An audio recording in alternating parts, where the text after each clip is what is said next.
starting with unit electrochemistry. That branch of chemistry which deal with the study of chemical changes of a redox reaction with electricity. जिस branch में हम एक redox reaction और electrical energy का relation पढ़ते हैं, that is electrochemistry. इसमें दो टाइप के ऑपरेटर्स हैं, electrochemical cell and electrolytic cell. Electrochemical cell क्या होता है? That device which is used to convert chemical energy of a spontaneous redox reaction into electrical energy. इस डिवाइस में हम एक स्पॉन्टेनियस redox reaction करवा के इलेक्ट्रिसिटी प्रोड्यूस करते हैं. और इलेक्ट्रोलिटिक सेल इससे उल्टा, that device in which electricity is used to do non spontaneous redox reaction. इसमें हम इलेक्ट्रिसिटी यूज करके नॉन स्पॉन्टेनियस redox reaction करवाते हैं. उसमें स्पॉन्टेनियस redox reaction से इलेक्ट्रिसिटी प्रोड्यूस करते हैं, इसमें इलेक्ट्रिसिटी यूज करके नॉन स्पॉन्टेनियस redox reaction करवाते हैं. पहले पढ़ते हैं इलेक्ट्रोकेमिकल सेल के बारे में, जिसके और नाम भी हैं voltaic cell, galvanic cell, discovered by Alejandro Volta and Luigi Galvani. इसमें क्या होता है? सबसे पहले दो beaker, each beaker is called half cell. एक बीकर ऑक्सीडेशन हाफ सेल है, एक रिडक्शन हाफ सेल. पहले बीकर में हमने लिया जिंक इलेक्ट्रोड, जिसमें जिंक रॉड, उसके टच में 1 molar zinc sulphate solution. Second beaker में कॉपर रॉड, उसके टच में 1 मोलर कॉपर सल्फेट सॉल्यूशन. दोनों प्लेट को आपस में वायर और वोल्टमीटर से कनेक्ट किया. वायर को यहाँ पे एक्सटर्नल सर्किट भी कहते हैं. और दोनों सॉल्यूशन को आपस में एक यू शेप्ड ट्यूब से कनेक्ट किया, which is called salt bridge, या उसे इंटरनल सर्किट भी कहा जाता है. इलेक्ट्रोड का मतलब क्या है? इलेक्ट्रोड या रिडॉक्स कपल का, a metal rod in touch with solution of आउन आयन. एक मेटल रॉड के टच में, जैसे कॉपर, उसी के सॉल्ट का सॉल्यूशन टच में हो, तो इस टोटल असेंबली को 1 इलेक्ट्रोड या रिडॉक्स कपल कहते हैं. बीच में जो हमने U shaped tube salt bridge लगाई, ये क्या है? Salt bridge is a U shaped tube having a concentrated solution of strong inert electrolyte, जैसे KCl, KNO3 और K2SO4. एक बीकर में जिंक इलेक्ट्रोड हो गया, एक में कॉपर इलेक्ट्रोड हो गया. अब इस केस में रिएक्शन क्या होती है? इन दोनों में से जो जिंक मेटल है वो ज्यादा एक्टिव है.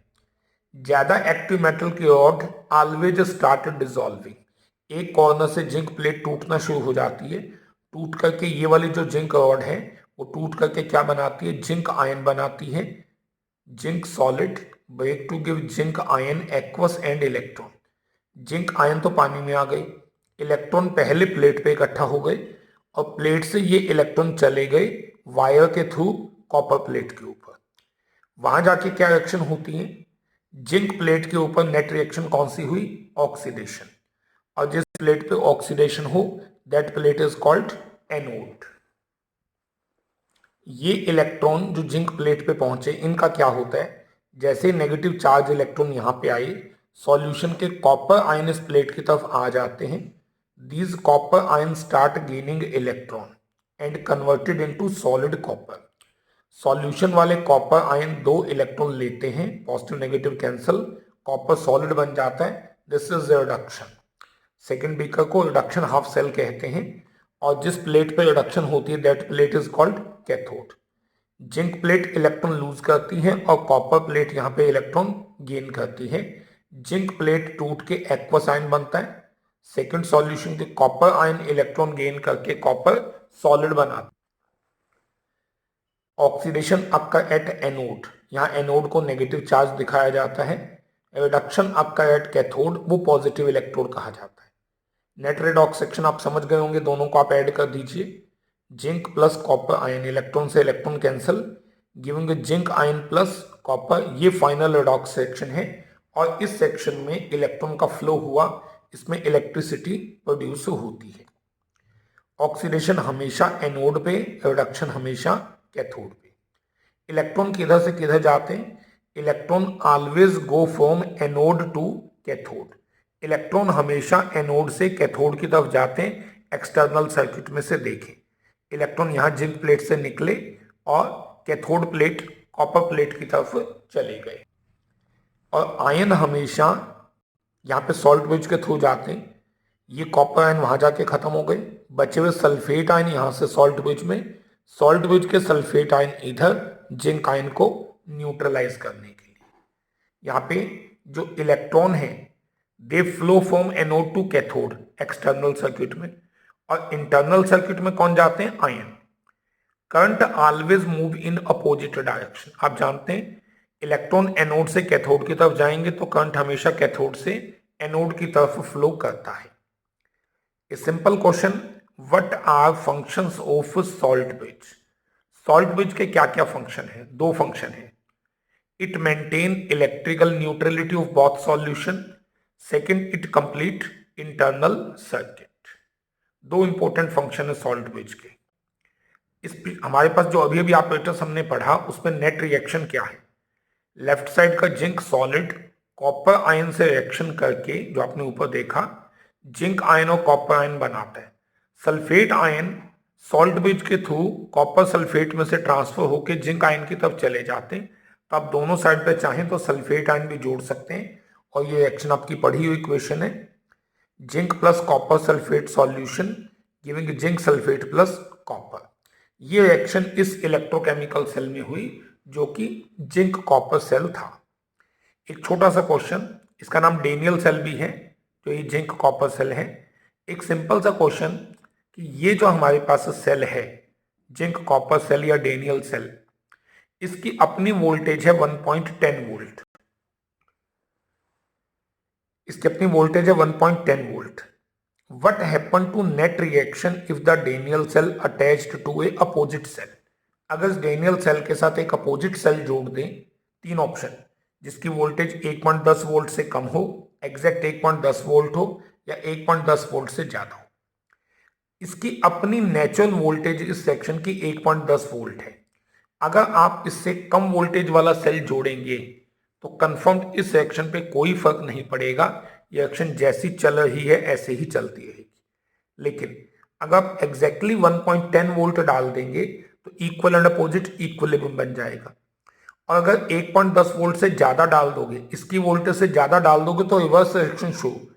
अब कॉपर और जिंक सल्फेट रिएक्टेंट बन जाएंगे, will produce copper sulphate and zinc. हाँ, ये ध्यान रखेंगे, जब आपने ज्यादा वोल्टेज देके अपोजिट रिएक्शन करवा दी तो उस समय आपका सेल इलेक्ट्रोलिटिक सेल बन जाएगा। अब ये इलेक्ट्रोकेमिकल सेल का काम नहीं करेगा।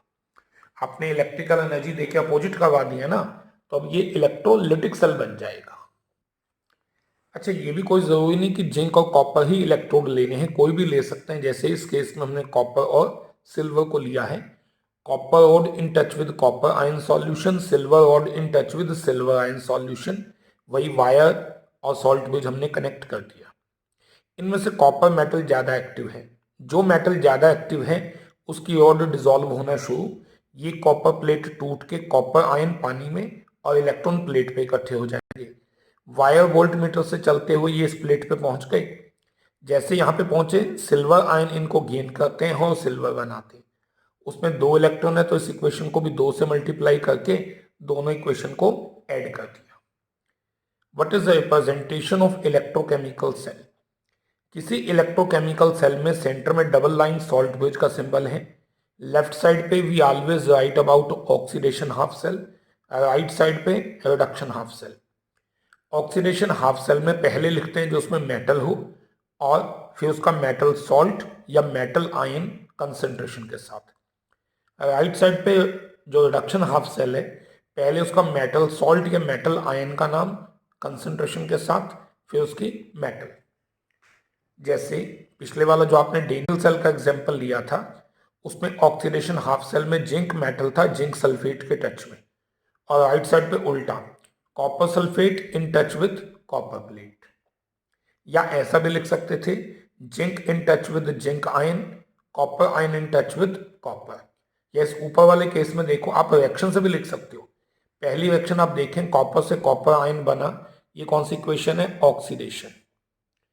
ऑक्सीडेशन इक्वेशन का रिएक्टेंट और प्रोडक्ट फर्स्ट लिख दो, कॉपर से कॉपर आयन।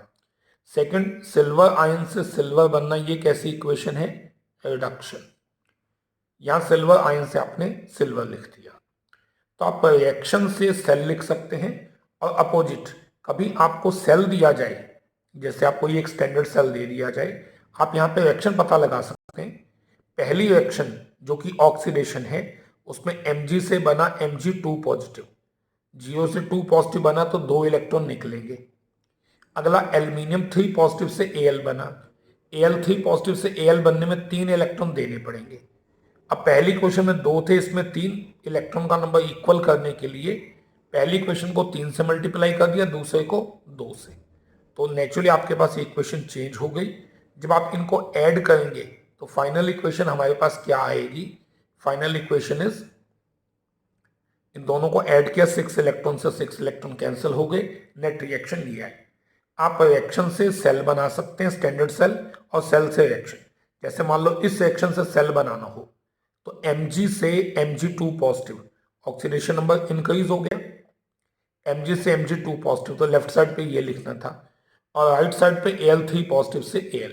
स्टैंडर्ड सेल में बैलेंस्ड इक्वेशन लिखने की जरूरत नहीं होती। बहुत ही simple point, define oxidation and reduction. Oxidation is the loss of electron या इंक्रीज इन ऑक्सीडेशन नंबर। जैसे मैग्नीशियम का ऑक्सीडेशन नंबर 0 से +2 हो गया, इंक्रीज हो गया, it is oxidation. Reduction, gain in electron और the decrease in oxidation number. Next term is electrode potential. Electrode potential क्या है? जब भी हम कोई दो इलेक्ट्रोड कनेक्ट करते हैं तो या तो इलेक्ट्रॉन लूज करना चाहता है कोई, या कोई गेन करना चाहता है। This tendency of electrode to lose और gain electrons, it is called electrode potential. दो टाइप का होता है, oxidation potential and reduction potential.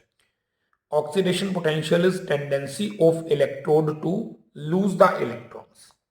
किसी भी इलेक्ट्रोड की इलेक्ट्रॉन लूज करने की टेंडेंसी ऑक्सीडेशन पोटेंशियल, गेन करने की टेंडेंसी रिडक्शन पोटेंशियल। बहुत छोटा सा एमसीक्यू क्वेश्चन बनता है। इलेक्ट्रोड पोटेंशियल 3 चीजों पर डिपेंड करता है, नेचर ऑफ इलेक्ट्रोड पे, कंसेंट्रेशन ऑफ सॉल्यूशन पे एंड टेम्परेचर पे। जैसे रिडक्शन पोटेंशियल की बात की जाए, ये कंसेंट्रेशन के डायरेक्टली प्रोपोर्शनल है और टेम्परेचर के भी। अगर आप किसी सॉल्यूशन की कंसेंट्रेशन ज्यादा कर देंगे तो उसका रिडक्शन पोटेंशियल ज्यादा हो जाएगा। ऑक्सीडेशन पोटेंशियल इससे उल्टा होता है। स्टैंडर्ड इलेक्ट्रोड पोटेंशियल का मतलब क्या है? E0 का। अगर आप सॉल्यूशन 1 मोलर ले ले, टेम्परेचर 25 डिग्री सेल्सियस ले ले, और कोई गैस इन्वॉल्व हो तो उसका प्रेशर 1 बार ले ले, इस कंडीशन में जो इलेक्ट्रोड पोटेंशियल आएगा that is called standard electrode potential. इसकी वैल्यू कैसे मेजर की जा सकती है? Absolute value of standard electrode potential of any electrode can not be measured. कोई भी एक इलेक्ट्रोड हमें दिया जाए, हम उसकी एब्सोल्यूट वैल्यू नहीं बता सकते। क्यों? क्योंकि एक सिंगल इलेक्ट्रोड कभी भी इलेक्ट्रॉन लूज या गेन नहीं करता, अकेला लूज या गेन करेगा नहीं। अगर आपने सेकंड इलेक्ट्रोड अटैच कर दिया तो टोटल पोटेंशियल में उसका इफेक्ट भी आ जाएगा। अकेला लूज नहीं करेगा, दो कनेक्ट करोगे आप उसके साथ कोई दूसरा, तो टोटल वोल्टेज में दोनों का टोटल आ जाएगा। ये नहीं पता लगेगा पहले का हिस्सा कितना है दूसरे का कितना। तो अकेले इलेक्ट्रोड से तो बात बन नहीं सकती, साथ में कोई कनेक्ट तो करना पड़ेगा। वो दूसरा कौन सा कनेक्ट किया जाता है? नॉर्मल हाइड्रोजन इलेक्ट्रोड या स्टैंडर्ड हाइड्रोजन इलेक्ट्रोड, जिसको हम SHE स्टैंडर्ड हाइड्रोजन इलेक्ट्रोड लिखते हैं। E0 of any electrode is measured using standard hydrogen electrode। इसमें क्या होता है? एक बीकर जिसमें 1 मोलर सॉल्यूशन HCl का होता है, प्लेटिनम की एक फॉयल, और ऊपर से हाइड्रोजन गैस पास करते हैं 1 बार प्रेशर पे।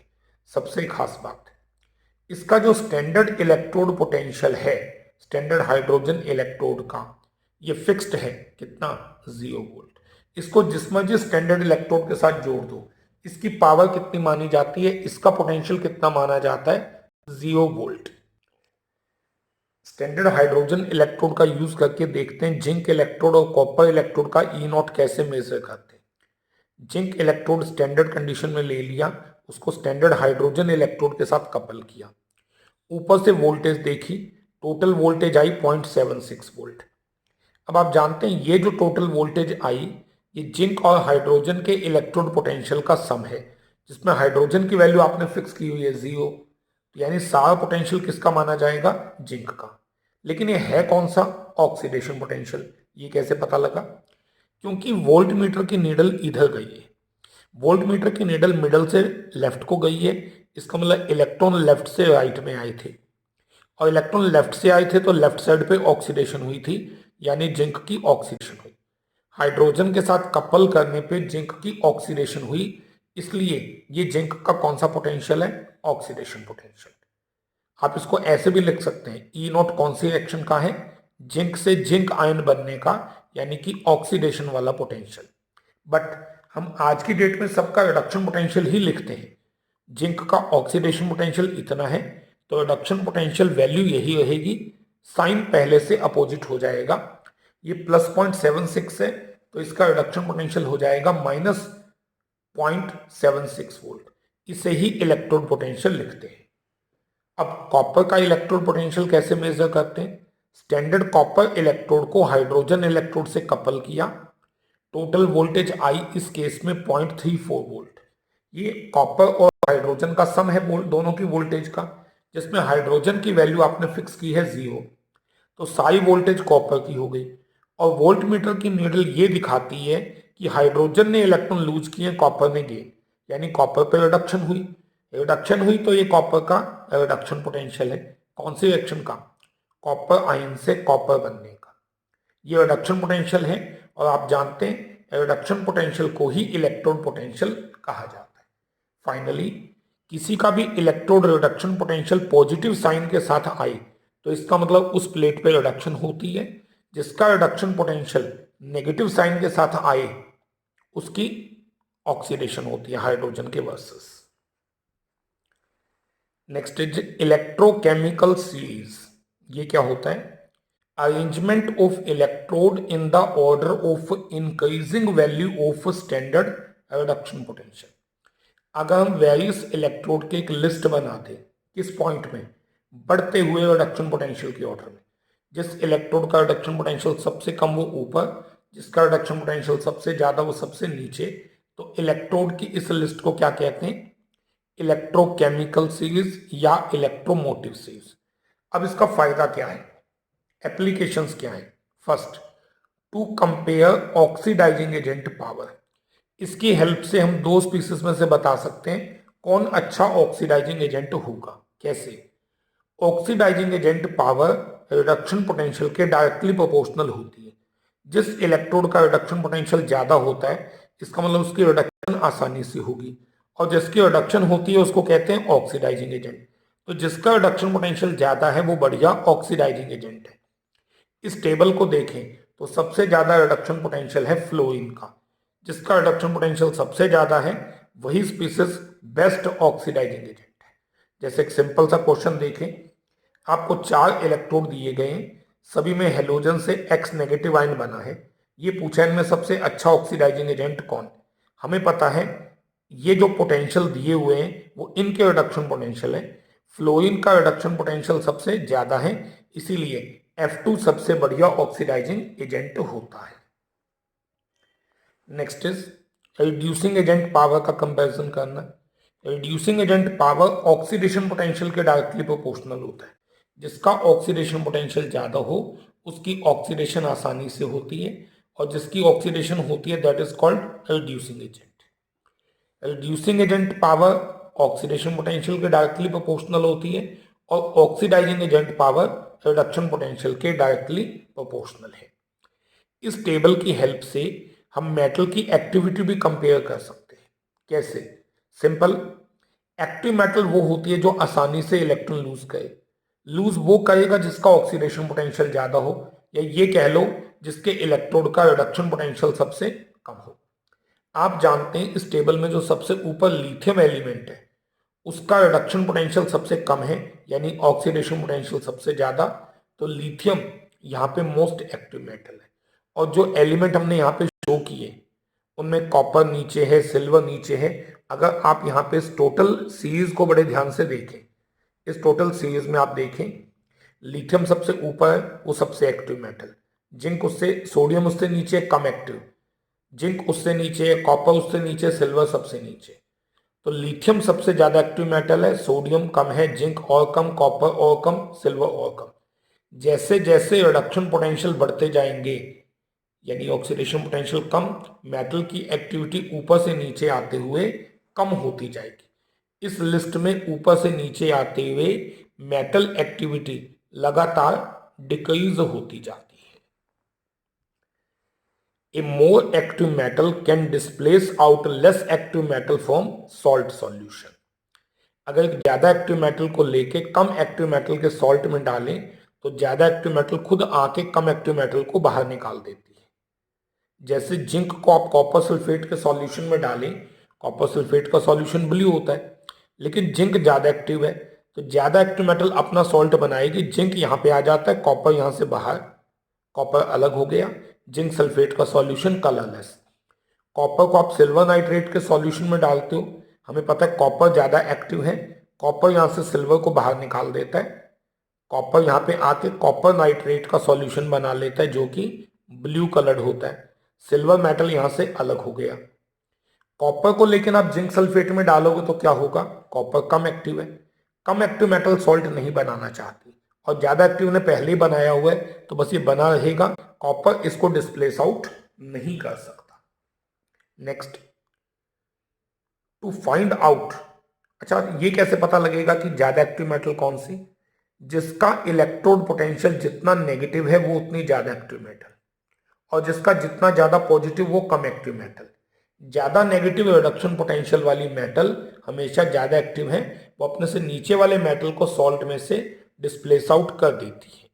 Next application, to find that given metal can displace out H2 from dilute acid और not.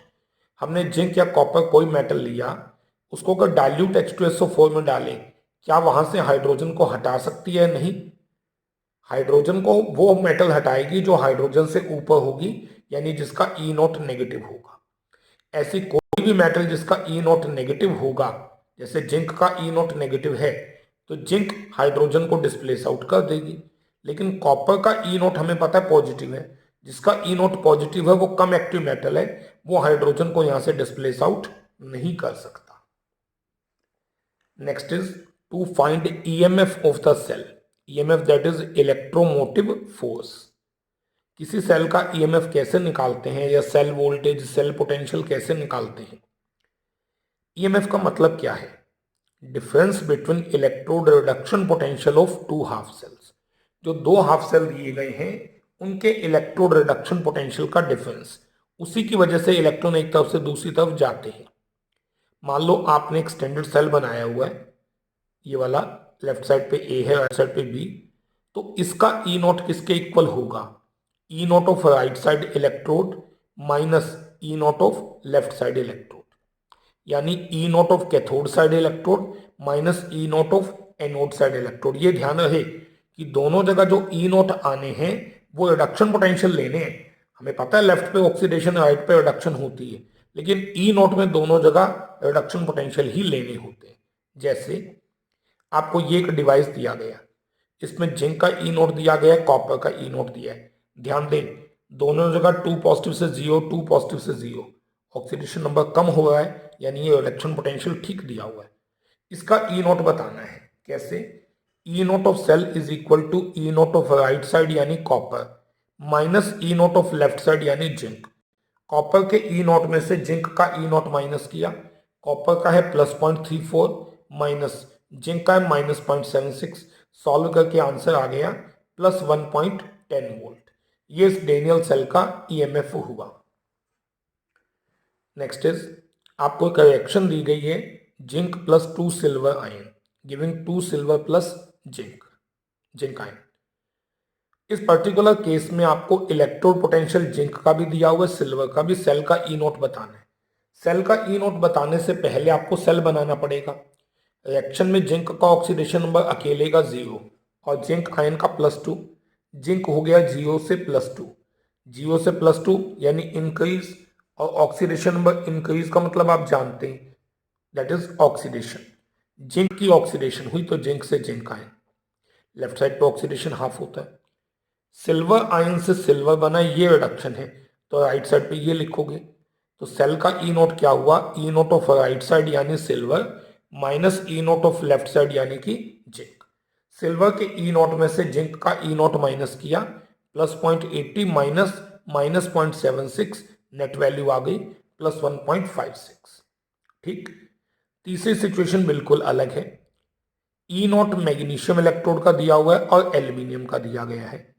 E note of cell बताना है, सेल रिएक्शन बतानी है, इलेक्ट्रॉन फ्लो की डायरेक्शन बतानी है, करंट फ्लो की डायरेक्शन बतानी है, कौन सा इलेक्ट्रोड पॉजिटिव है ये बताना है। इस पर आप देखें, आपको क्वेश्चन में ना तो स्टैंडर्ड सेल दिया न रिएक्शन, केवल दो रिडक्शन पोटेंशियल दिए। रिडक्शन पोटेंशियल तो है, तो दोनों में जिसका रिडक्शन पोटेंशियल कम होगा उसकी ऑक्सीडेशन, और जिसका रिडक्शन पोटेंशियल ज्यादा नेगेटिव साइन के साथ है ना, तो जो कम दिखा है वो एक्चुअली ज्यादा है। जिसका रिडक्शन पोटेंशियल ज्यादा है उसकी रिडक्शन। ऑक्सीडेशन हाफ में मैग्नीशियम को लिखो, लेकिन ये रिडक्शन है, उल्टा लिखो, मैग्नीशियम से मैग्नीशियम आयन, और रिडक्शन हाफ में एल्यूमिनियम आयन से एल्यूमिनियम। तो सबसे पहले स्टैंडर्ड सेल तो ये हो गया। इसका ई नोट निकालते हैं, कैसे आएगा E nought, it is equal to E note of right side minus E note of left side. E nought aluminium minus E nought magnesium, aluminium के ई नोट में से मैग्नीशियम का ई नोट माइनस किया, final value आ गई। Second point, cell reaction. पहली reaction में Mg से Mg2 पॉजिटिव बना, 2 इलेक्ट्रॉन निकलेंगे। दूसरे में Al3 पॉजिटिव से Al बनेगा, तो 3 इलेक्ट्रॉन देने पड़ेंगे 3 पॉजिटिव को न्यूट्रलाइज करने को। उसमें 2 इलेक्ट्रॉन है, इसमें 3 इलेक्ट्रॉन का नंबर इक्वल करना होता है। पहले इक्वेशन को 3 से मल्टीप्लाई किया, दूसरे को 2 से, दोनों को ऐड कर दिया, नेट रिएक्शन आ गई। इलेक्ट्रॉन फ्लो की डायरेक्शन क्या होगी, इलेक्ट्रॉन हमेशा ऑक्सीडेशन साइड से रिडक्शन की तरफ आते हैं, तो इलेक्ट्रॉन आएंगे मैग्नीशियम से एल्यूमिनियम की तरफ। और करंट की डायरेक्शन हमेशा अपोजिट होती है, वो एल्यूमिनियम से हो गई मैग्नीशियम के साइड में। Which electrode is positive, left side वाला एनोड नेगेटिव इलेक्ट्रोड होता है, राइट साइड वाला कैथोड पॉजिटिव होता है। तो पॉजिटिव इलेक्ट्रोड कौन सा है, राइट साइड वाला कैथोड यानी कि aluminium. Next is to predict spontaneity of reaction. किसी रिएक्शन का कैसे पता लगेगा कि वो स्पॉन्टेनियस है या नहीं, वो रिएक्शन लिखो, उसका सेल बनाओ, ई नोट निकालो। अगर ई नोट पॉजिटिव आता है तो रिएक्शन स्पॉन्टेनियस, और नेगेटिव आता है तो नॉन स्पॉन्टेनियस। जैसे can zinc displace out H2 from dilute H2SO4। वैसे तो हम इस पॉइंट को पहले जानते हैं, जिंक डिस्प्लेस आउट कर सकता है, बट चलो यहां से देखते हैं। आप रिएक्शन लिखो, पॉसिबल जिंक प्लस H2SO4 क्या बनना चाहिए, H2 अलग हो जाए, जिंक सल्फेट बन जाए। किसकी ऑक्सीडेशन हुई, सेल बनाना है। अकेले जिंक का ऑक्सीडेशन नंबर 0, 0 से +2 इंक्रीज हो गया, it is oxidation. Zinc plate पे ऑक्सीडेशन, H आयन की reduction. E note of cell is equal to E note of hydrogen minus E note of zinc. 0 minus zinc का potential हमें पता है, sign आया पॉजिटिव, इसका मतलब reaction is spontaneous. Can copper sulphate solution be stored in nickel vessel. हमें नहीं पता, पोटेंशियल दिए हुए दोनों के, क्या निकल और कॉपर सल्फेट रिएक्शन तो नहीं करते। पॉसिबल रिएक्शन क्या है, निकल प्लस कॉपर सल्फेट। अगर ये रिएक्शन हो जाए तो निकल यहां से कॉपर को बाहर निकाल के निकल सल्फेट बना लेगा, कॉपर अलग। ये रिएक्शन होगी या नहीं होगी, एक तरीका तो यही है, एक और तरीका भी है।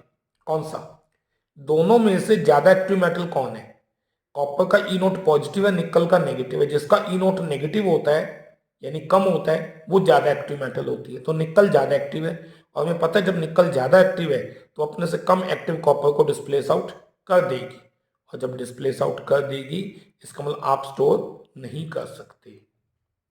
आप इसको सेल बना के भी कर सकते हो, दूसरा तरीका यही है। आपने रिएक्शन लिखी, ऑक्सीडेशन हुई निकल की, इसके अकॉर्डिंग निकल 0 से +2, तो आपने निकल से लिखा निकल सल्फेट ऑक्सीडेशन साइड पे, रिडक्शन साइड पे कॉपर सल्फेट से लिखा copper. E note of cell is equal to E note of right side copper minus E note of left side यानी निकल। कॉपर के ई नोट में से निकल का ई नोट माइनस किया, ये value I positive, that means reaction is spontaneous. और वह पहले जानते हैं अगर रिएक्शन स्पॉन्टेनियस है तो आप इसे उस कंटेनर में स्टोर नहीं कर सकते। स्टार्ट करते हैं यूनिट का सबसे मेन पार्ट से, it is a Nernst equation. क्या है, that equation which represent effect of concentration and temperature on the electrode potential and cell potential। वो इक्वेशन जो कंसंट्रेशन और टेम्परेचर का इफेक्ट बताए कि इलेक्ट्रोड पोटेंशियल और सेल पोटेंशियल पे क्या है, it is called Nernst equation. Electrode potential पे कैसे? जिस इलेक्ट्रोड पोटेंशियल पे इफेक्ट देखना है पहले उसकी रिडक्शन इक्वेशन लिखो, यानी metal ion N positive ion N electron gain करके मेटल बनाता है, वो लिख लो। अब उस पर ये नर्नस्ट इक्वेशन इम्पोज करो, E equal to E not minus R T divided by N F into natural logarithm concentration of right side of equation और जो उसकी स्टोइक्योमेट्री हो वो power divided by concentration of left side species, अगर उसके आगे कोई स्टोइक्योमेट्री दी है तो वो भी पावर। आपके पास इस केस पे इंपोज किया जाए तो E is electrode potential, E nought जो उसका स्टैंडर्ड इलेक्ट्रोड पोटेंशियल होगा, minus R T by N F into natural log of concentration of right side species जो कि मेटल सॉलिड है, divided by left side species जो कि metal aqueous ion है। अब इसमें कुछ बातें फिक्स है, आर की वैल्यू हमेशा ही फिक्स्ड होती है, टेम्परेचर भी यहाँ 298 केल्विन ही मिलेगा, फैराडे की वैल्यू 96,500 कूलम ही होती है। नेचुरल लॉग की जगह जिसका बेस ई है, सिंपल लॉग यूज करूं तो आगे 2.303 भी लेना पड़ेगा। सॉलिड मेटल की कंसंट्रेशन हमेशा 1 होती है। अगर कोई गैस आपको 1 बार प्रेशर पे दी जाए, प्योर सॉलिड की कंसंट्रेशन 1, अगर आपको कोई गैस दी जाए 1 बार प्रेशर पे, तो उस गैस की मोलर कंसंट्रेशन भी कितने लेनी है, उसकी मोलर कंसंट्रेशन 1 ही यूज करनी है। तो E is equal to E, this E is equal to E not minus, इन सबको सॉल्व करके आ जाता है 0.0591 by N into log of ये 1 आ जाएगा हमेशा, डिवाइडेड बाई मेटल आयन की कंसंट्रेशन। तो ये इक्वेशन आपकी यूज होनी है जिससे आप किसी भी इलेक्ट्रोड का रिडक्शन पोटेंशियल की अब नई वैल्यू कैलकुलेट कर सकते हैं। अब इस इक्वेशन को अलग अलग जगह इंपोज करके एग्जांपल में समझिए। पहले जिंक इलेक्ट्रोड के लिए लगाना हो, पहले मैंने जिंक इलेक्ट्रोड की रिडक्शन इक्वेशन लिखी, zinc ion 2 positive ion 2 electron gain करके जिंक बनाता है, E is equal to E not minus 0.0591 by N, N इस इक्वेशन में इलेक्ट्रॉन 2 है, into log of right side 1, left side zinc ion की concentration. लेकिन अगर एच आयन के लिए इंपोज करूं तो एच आयन की मान लो आपको इक्वेशन ये दी हुई है, 2H एंड 2 इलेक्ट्रॉन लेके H2 बनाते हैं, E is equal to what, E not minus 0.0591 by N जो कि 2 है, into log of right side, अगर गैस 1 बार पे है तो उसकी concentration 1, divided by left side H ion का स्क्वेयर। ई नॉट की वैल्यू हाइड्रोजन में 0 होती है, 0 माइनस यही आ जाएगा 0.0591 by 2 into log of 1 by H N square. ये यूज कर सकते हैं, या आप पूरी क्वांटिटी का स्क्वायर लेके 2 आगे लाके कैंसिल कर सकते हैं। एक नया फार्मूला हो जाएगा हाइड्रोजन इलेक्ट्रोड के लिए, E of hydrogen electrode is equal to minus of 0.0591 into P H. बहुत ही इंपॉर्टेंट पॉइंट है ये, सीधे न्यूमेरिकल है। हाइड्रोजन के इलेक्ट्रोड पोटेंशियल का पीएच से क्या रिलेशन है, E of hydrogen electrode is equal to minus 0.0591 multiplied by pH. Simple numerical देखते हैं कुछ। जिंक के टच में जिंक सल्फेट का सॉल्यूशन है 0.1 मोलर, 1 नहीं है ना इस बार, 0.1। जिंक का ई नॉट गिवन है, इलेक्ट्रोड पोटेंशियल निकालना है। हमें पता है जिंक की इक्वेशन क्या है उसका ई निकालने की, it is equal to E not minus 0.76 minus 0.0591 by 2 into log of right side पे 1, लेफ्ट साइड पे जिंक आयन की कंसंट्रेशन 0.1 यानी 1/10, लॉग 10 1 आ जाएगा, इसको 2 से डिवाइड करेंगे, सॉल्व करके आपके पास ये आंसर आ जाएगा। हाइड्रोजन इलेक्ट्रोड की पीएच 10 है तो उसका इलेक्ट्रोड पोटेंशियल कितना होगा, simple state formula, electrode potential is equal to minus 0.0591 multiplied by pH, 10 से मल्टीप्लाई करके आंसर आ गया minus 0.591 volt. Next is Nernst equation for cell potential. मान लो आपको कोई सेल रिएक्शन गिवन है, A moles of A react with B moles of B और बैलेंस्ड इक्वेशन में है N electron giving C plus D। तो Nernst equation E of cell is equal to E nought of cell minus R T by N F into natural log right side वाली species की concentration divided by left side वाली species की concentration उनकी power के साथ। Simplify करें तो are T by F की जगह और ये नेचुरल लॉग की जगह आ जाएगा 0.0591 बाई एन इंटू इस लॉग की जगह सिंपल लॉग आ जाएगा। इसका यूज करके कुछ क्वेश्चन देखते हैं बहुत ध्यान से। मैग्नीशियम इलेक्ट्रोड दिया गया है 0.01 मोलर कंसंट्रेशन, कॉपर इलेक्ट्रोड दिया गया है उसकी ये कंसंट्रेशन है। ई नोट वैल्यू मैग्नीशियम और कॉपर की गिवन है, सेल का ई नोट भी बताना है, सिंपल ईएमएफ भी। ई नोट निकालना तो बिल्कुल आसान है क्योंकि ई नोट के लिए चाहिए स्टैंडर्ड सेल। स्टैंडर्ड सेल दिया हुआ है। राइट साइड के ई नोट में से लेफ्ट वाले यानी मैग्नीशियम का ई नोट माइनस करना है। कॉपर के ई नोट में से मैग्नीशियम का ई नोट माइनस किया, वैल्यू आ गई प्लस 2.71 वोल्ट। अब ई नोट तो निकल गया, लेकिन सिंपल सेल पोटेंशियल के लिए आपको पहले सेल रिएक्शन लिखनी पड़ेगी। इस स्टैंडर्ड सेल से पहले स्टैंडर्ड सेल बना हुआ है, रिएक्शन लिखो। पहली रिएक्शन Mg से बना Mg2 पॉजिटिव तो 2 इलेक्ट्रॉन निकलेंगे। सेकंड कॉपर आयन से कॉपर बना, 2 इलेक्ट्रॉन देने पड़ेंगे, दोनों को ऐड करके नेट रिएक्शन आ गई। इस रिएक्शन पे नॉनेस्ट इक्वेशन इंपोज कर दी, E of cell is equal to E nought of cell minus 0.0591 by N, equation में 2 इलेक्ट्रॉन है, into log of right side वाले आयन की concentration divided by left side वाले आयन की concentration. E nought of cell आप पहले निकाल चुके हो कितना, प्लस 2.71 माइनस ये लगभग 0.06 मान लो, 2 से डिवाइड किया तो 0.03 आ गया, into log of magnesium ion की कंसंट्रेशन 0.01 कह लो या 10⁻⁻2 डिवाइडेड बाई कॉपर आयन 1 2 3 4 10⁻⁻4 हो गया, -4 ऊपर गया +4 -4 -2 +2 10⁻2 आगे आ गया, log 10 1 होता है तो 2 आ गया, 2 से मल्टीप्लाई करके ये वैल्यू आ गई। फाइनली सॉल्व करके आपका आंसर आ गया प्लस 2.65 वोल्ट।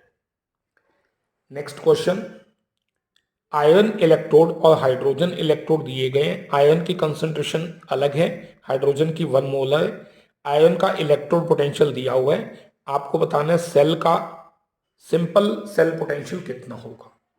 सबसे पहले हमेशा ई नोट निकालो, that is E note of right side hydrogen electrode minus E note of left side यानी कि आयरन इलेक्ट्रोड। इसमें से माइनस करके वैल्यू आ गई पॉजिटिव। अब हमने नॉनेस्ट इक्वेशन लगाने के लिए पहले सेल रिएक्शन लिखनी है।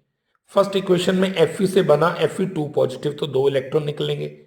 सेकंड में H आयन से H2 बनना है, H2 के लिए 2 H आयन लेने पड़ेंगे, उसमें 2 इलेक्ट्रॉन मिलाने पड़ेंगे, इलेक्ट्रॉन कैंसिल, नेट इक्वेशन ये आ गई। इसके ऊपर आपने नॉनेस्ट इक्वेशन इंपोज की, नीचे n की वैल्यू कितनी आनी है 2, लॉग ऑफ, ध्यान से राइट साइड वाला ion Fe2 positive, left side पे H आयन लेकिन स्क्वायर भी आएगा तो ई नॉट ऑफ सेल तो आप पहले निकाल चुके थे, 0.06 को आपने 2 से डिवाइड किया 0.03 आ गया, log of Fe2 positive concentration 10⁻⁻3, H concentration 1 उसका स्क्वायर, सॉल्व करके आगे आपके पास आंसर आ जाएगा। बिल्कुल मिलता जुलता question. SN/SN2 positive 0.05 molar equilibrium, ये सॉल्ट ब्रिज आपके पास, HN/H2। आपको क्या क्या डाटा दिया हुआ है, टिन का ई नोट दिया हुआ है, सेल का ई नोट बताना है। कैसे,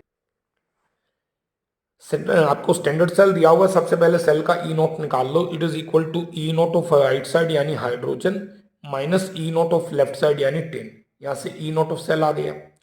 अब ई नोट के बाद सिंपल ईएमएफ निकालने के लिए आपको पहले सेल रिएक्शन लिखनी पड़ी, Sn से बना Sn2 पॉजिटिव 2 इलेक्ट्रॉन निकलेंगे, अगले में 2 H आयन ले लो, 2 इलेक्ट्रॉन देने से बन जाएगा H2, दोनों को ऐड करके नेट इक्वेशन आ गई।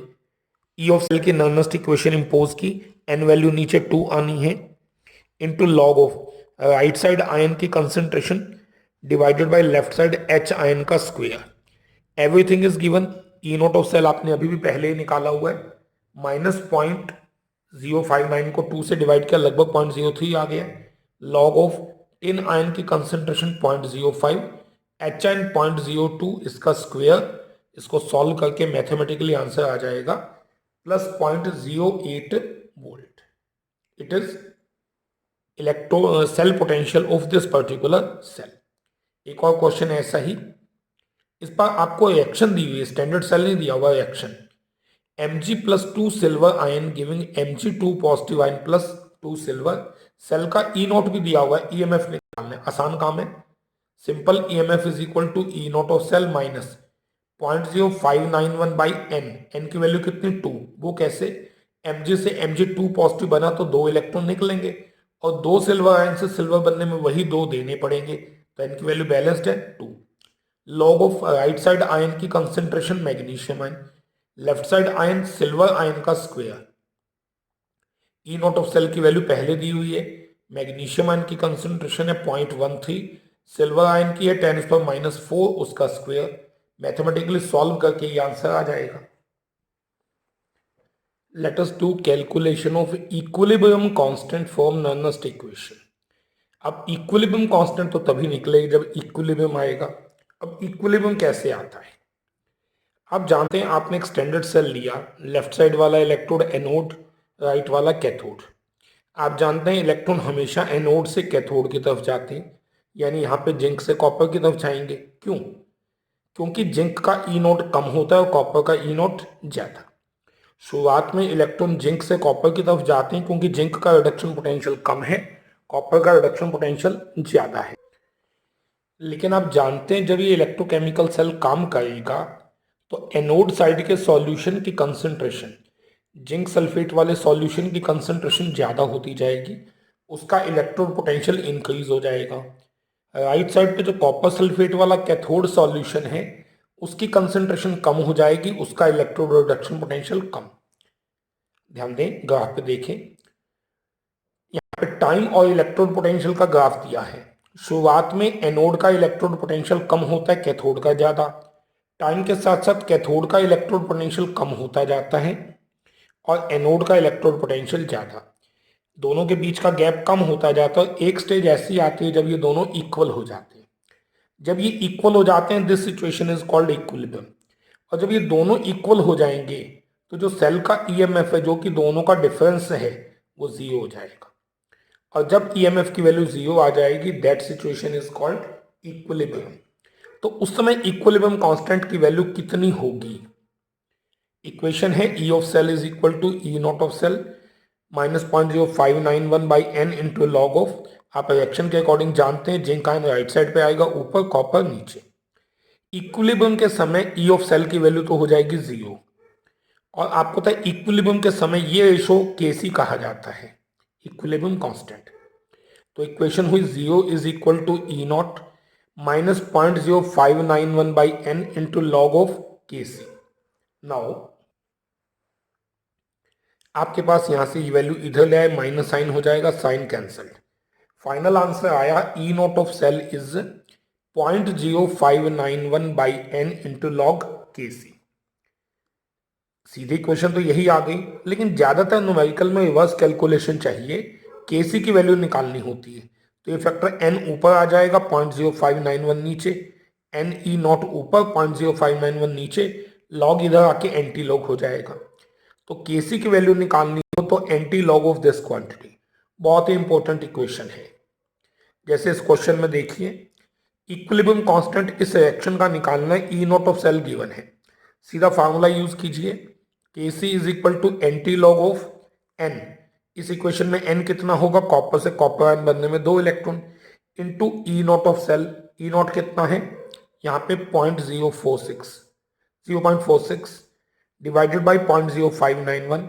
इसको इससे डिवाइड करके इसका एंटी लॉग आया, एंटी लॉग ऑफ 15.6 की वैल्यू आपके पास ये आ जाएगी।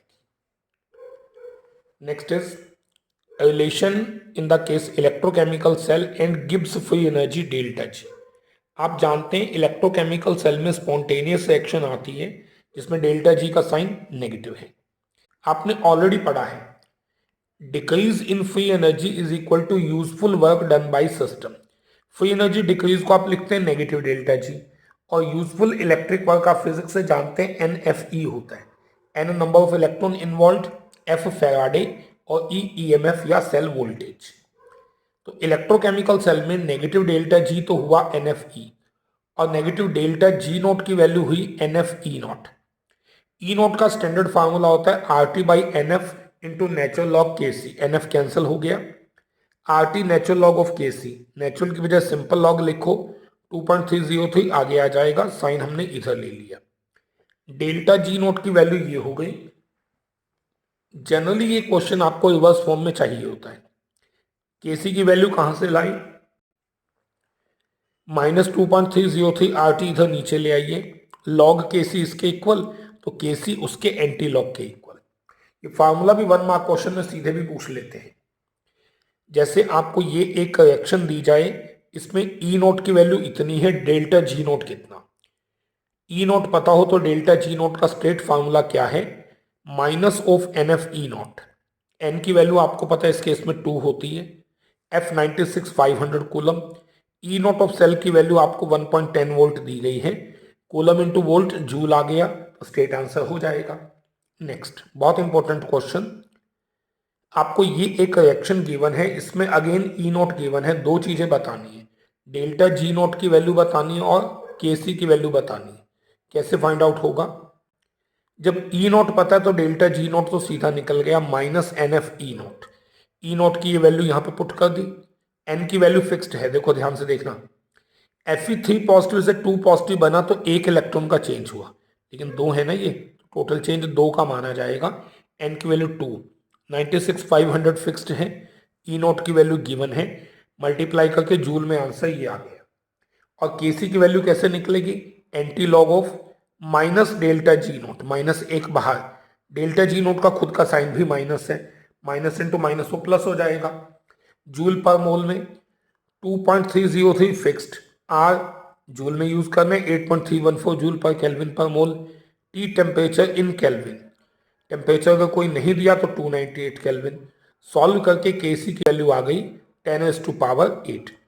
केसी की वैल्यू जितनी ज्यादा आएगी, इसका मतलब वो रिएक्शन उतनी ही ज्यादा कंप्लीशन की तरफ शिफ्ट होती है, उतनी वो ज्यादा राइट साइड पे शिफ्ट होती है। Next is about electrical conductor, that substance which conduct electricity. Electric conductor दो टाइप के होते हैं, इलेक्ट्रॉनिक या जिनको आप मेटेलिक भी कहते हैं, और इलेक्ट्रोलिटिक। मेटेलिक कंडक्टर जिनमें कंडक्शन इलेक्ट्रॉन के फ्लो की वजह से है, ये सब्सटेंस इलेक्ट्रिसिटी कंडक्ट करते हुए डिकम्पोज नहीं होते, जैसे हैं वैसे ही रहते हैं। मेटल की एक खास बात यह है, मेटल में टेम्परेचर इंक्रीज करने से कंडक्शन कम हो जाती है। आप जानते हैं ना, उनमें इलेक्ट्रॉन का फ्लो होता है, टेम्परेचर बढ़ाने से कर्नल्स वाइब्रेट करते हैं और इलेक्ट्रॉन का फ्लो डिफिकल्ट हो जाता है, जैसे मेटल्स। मेटेलिक कंडक्टर में कंडक्शन इलेक्ट्रॉन के फ्लो की वजह से है, लेकिन ध्यान देने वाली बात यह है, टेम्परेचर बढ़ने से मेटेलिक कंडक्शन हमेशा कम होती है। इलेक्ट्रोलिटिक कंडक्टर क्या होते हैं, जो आयन की वजह से जिनमें कंडक्शन होती है, they conduct electricity get decompose. जब ये इलेक्ट्रिसिटी कंडक्ट करते हैं तो आयन खत्म होते रहते हैं।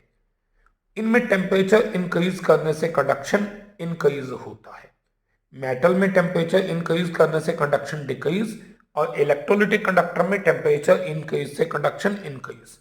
ये कंपाउंड पानी में डिसोसिएट होके आयंस बनाते हैं।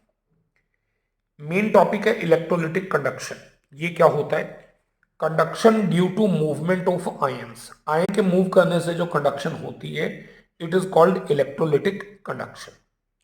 इसको कंट्रोल करने वाले फैक्टर कौन कौन से हैं, सबसे पहला है नेचर ऑफ इलेक्ट्रोलाइट की, वो स्ट्रॉन्ग इलेक्ट्रोलाइट है या वीक। आपको पता है स्ट्रॉन्ग इलेक्ट्रोलाइट जैसे कि NaCl पानी में कंप्लीटली डिसोसिएट करते हैं, और जब कंप्लीट डिसोसिएट करते हैं तो आयंस का नंबर काफी ज्यादा हो जाएगा। जब आयन का नंबर ज्यादा हो जाएगा तो कंडक्शन भी काफी ज्यादा आएगी। वीक इलेक्ट्रोलाइट जैसे एसिटिक एसिड है, पानी में कम डिसोसिएट करते हैं तो कम आयंस बनते हैं, आयन कम बनेंगे तो कंडक्शन भी कम आएगी। सॉल्वेंट पोलैरिटी, इलेक्ट्रोलिटिक कंडक्शन को अफेक्ट करने वाला सेकंड फैक्टर सॉल्वेंट की पोलैरिटी। जितना ज्यादा पोलर सॉल्वेंट होगा, सॉल्यूट की डिसोसिएशन ज्यादा, कंडक्शन भी उतनी ही ज्यादा आएगी। Size of ion, smaller ion move better. Temperature, electrolytic conductor में टेम्परेचर इंक्रीज करने से आयन की मूवमेंट बेटर होती है, यानी कंडक्शन पहले से ज्यादा हो जाती है। लेकिन जो सबसे मेन फैक्टर है, that is concentration of solution. Concentration जितनी कम होगी कंडक्शन उतनी ज्यादा। जैसे जैसे आप सॉल्यूशन में पानी में लाएंगे डाइल्यूशन बढ़ेगी, डाइल्यूशन इंक्रीज होने से कंसेंट्रेशन कम, कंसेंट्रेशन जितनी कम कंडक्शन उतनी ज्यादा। क्यों? स्ट्रॉन्ग इलेक्ट्रोलाइट में उसकी वजह अलग है, वीक इलेक्ट्रोलाइट में उसकी वजह अलग है। वीक इलेक्ट्रोलाइट में जैसे जैसे आप वाटर में लाते हैं, आपको पता है वीक इलेक्ट्रोलाइट कम डिसोसिएट करते हैं, कम आयन बनाते हैं। लेकिन जब आप पानी में लाओगे तो वीक इलेक्ट्रोलाइट की डिग्री ऑफ डिसोसिएशन ज्यादा हो जाती है, ज्यादा आयन बनेंगे, कंडक्शन भी पहले से ज्यादा। स्ट्रॉन्ग इलेक्ट्रोलाइट में पहले फुल आयन बन चुके, उनमें पानी मिलाने से क्या इफेक्ट आता है, उनके आयन की गड़बड़ ये होती है आपस में चिपकना शुरू हो जाते हैं, इंटर आयनिक अट्रैक्शन होते हैं। पानी मिलाने से वो अट्रैक्शन टूटते हैं, आयन को मूव करने की जगह मिलती है, कंडक्शन पहले से ज्यादा। चाहे वीक इलेक्ट्रोलाइट हो चाहे स्ट्रॉन्ग, पानी मिलाने से दोनों में कंडक्शन ज्यादा होती है। हाँ, एक खास बात यह है, पानी मिलाने से स्ट्रॉन्ग इलेक्ट्रोलाइट में तो थोड़ा सा इंक्रीज होता है, वीक में बहुत इंक्रीज होता है। मतलब मान लो इसमें 10% इंक्रीज हुआ, इसमें 50% इंक्रीज हो गया। वीक इलेक्ट्रोलाइट में परसेंटेज इंक्रीज पानी मिलाने से काफी ज्यादा होता है। Next is about some important definition.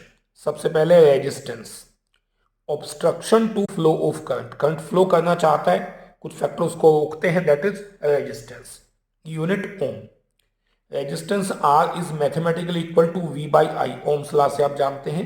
We is potential difference in volt, I is current in ampere. And conductance, वो तो रेजिस्टेंस था, ये कंडक्टेंस, इसको आप सी से रिप्रेजेंट कर सकते हैं या एनसीईआरटी टेक्स्ट के अकॉर्डिंग जी से भी रिप्रेजेंट कर सकते हैं। ये क्या है? रेसिप्रोकल ऑफ रेजिस्टेंस, रेजिस्टेंस का उल्टा। करंट को फ्लो करने में जो प्रॉब्लम है रेजिनेस, और जो इजीनेस है कंडक्टेंस, इसकी यूनिट उससे अपोजिट, वो ओम है। ये ओम इनवर्स ऐसे लिख लीजिए या ऐसे, या साइमन्स भी लिख सकते हैं। मैथमेटिकली सी या जी की वैल्यू 1/r के इक्वल होती है। रेजिस्टिविटी, या जिसको स्पेसिफिक रेजिस्टेंस कहते हैं, रेजिस्टेंस तो होता है टोटल सैंपल का रेजिस्टेंस, रेजिस्टिविटी होती है 1 क्यूबिक सेंटीमीटर का रेजिस्टेंस। किसी भी कंडक्टर के 1 मिलीलीटर या 1 क्यूबिक सेंटीमीटर जो रेजिस्टेंस है, इट इज कॉल्ड रेजिस्टिविटी या स्पेसिफिक रेजिस्टेंस, रो सिंबल से शो करते हैं। ध्यान से, total resistance is equal to specific resistance into L by A। L is the length, A is area. Next is conductivity, resistivity का inverse conductivity. Resistivity का मतलब था 1 क्यूबिक सेंटीमीटर का रेजिस्टेंस, कंडक्टिविटी या स्पेसिफिक कंडक्टेंस जिसको आप K से दिखाते हैं, इसका मतलब 1 क्यूबिक सेंटीमीटर या 1 मिलीलीटर पोर्शन का कंडक्टेंस। मैथमेटिकली आपका जो initial formula R equal to O into L by A, R की जगह आप 1/C लिख सकते हैं, O की जगह 1/K लिख सकते हैं, into L by A। Side change कर दी, K इधर C इधर, K is equal to C into L by A। K क्या चीज है यहाँ पे? कंडक्टिविटी या specific conductance. C is total conductance multiplied by L by A। इस टर्म को बोला जाता है cell constant. L by A length of conductor divided by area of conductor, ये वैल्यू एक कांस्टेंट होती है, इसको क्या बोलते हैं? Cell constant. कंडक्टिविटी की यूनिट क्या होगी? हमें पता है K equal to C into L by A। C ohm inverse, L length centimetre में, A एरिया सेंटीमीटर स्क्वायर में, centimetre cancel, ohm inverse centimetre inverse, या ओम इनवर्स की जगह आप साइमन्स भी लिख सकते हैं, एक ही बात है। ऐसा यूनिट में लिखना हो तो पर सेंटीमीटर की जगह पर मीटर। फाइनली K की unit ohm inverse centimetre inverse या siemens per metre. Next is molar conductivity. Molar conductivity क्या है? लैम्डा m से दिखाते हैं total conductance of a solution, किसकी? Which is containing 1 mole of solute. Mathematical value lambda m, it is equal to K specific conductance into 1000 by molarity. इसकी unit क्या आती है? Ohm inverse centimetre square mole inverse. Equivalent conductivity क्या होती है? Molar conductivity होती है जिस सॉल्यूशन में 1 मोल सॉल्यूट का हो उसकी टोटल कंडक्टिविटी। इक्विवेलेंट कंडक्टिविटी होती है जिस सॉल्यूशन में 1 ग्राम इक्विवेलेंट सॉल्यूट का हो उसकी टोटल कंडक्टेंस को क्या कहेंगे? It is called equivalent conductivity. Mathematical values K into 1000 by N, K वही स्पेसिफिक कंडक्टेंस। मोलर कंडक्टिविटी और इक्विवेलेंट कंडक्टिविटी में बस यही फर्क है, वहां नीचे मोलैरिटी है, यहाँ नीचे नॉर्मेलिटी। यूनिट में भी वहां पर मोल है, यहाँ पर equivalent. Ohm inverse centimetre square, वहां पर मोल, यहाँ पर इक्विवेलेंट। मैथमेटिकली मोलर कंडक्टिविटी और इक्विवेलेंट कंडक्टिविटी में क्या रिलेशन है? Molar conductivity is equal to n into equivalent conductivity, और n एसिड में बेसिसिटी, बेस में एसिडिटी, सॉल्ट में टोटल पॉजिटिव चार्ज। जैसे एल्यूमिनियम सल्फेट में आप देखें टोटल पॉजिटिव चार्ज कितना, एक एल्यूमिनियम पे 3 पॉजिटिव होता है तो 2 एल्यूमिनियम पे 6 पॉजिटिव, तो n की वैल्यू 6 इंटू इक्विवेलेंट कंडक्टिविटी। या मान लीजिए आप सल्फ्यूरिक एसिड के केस में देखना चाहें कि मोलर कंडक्टिविटी और इक्विवेलेंट कंडक्टिविटी में क्या रिलेशन, इसकी टोटल बेसिसिटी वैल्यू कितनी हो जाएगी? 2।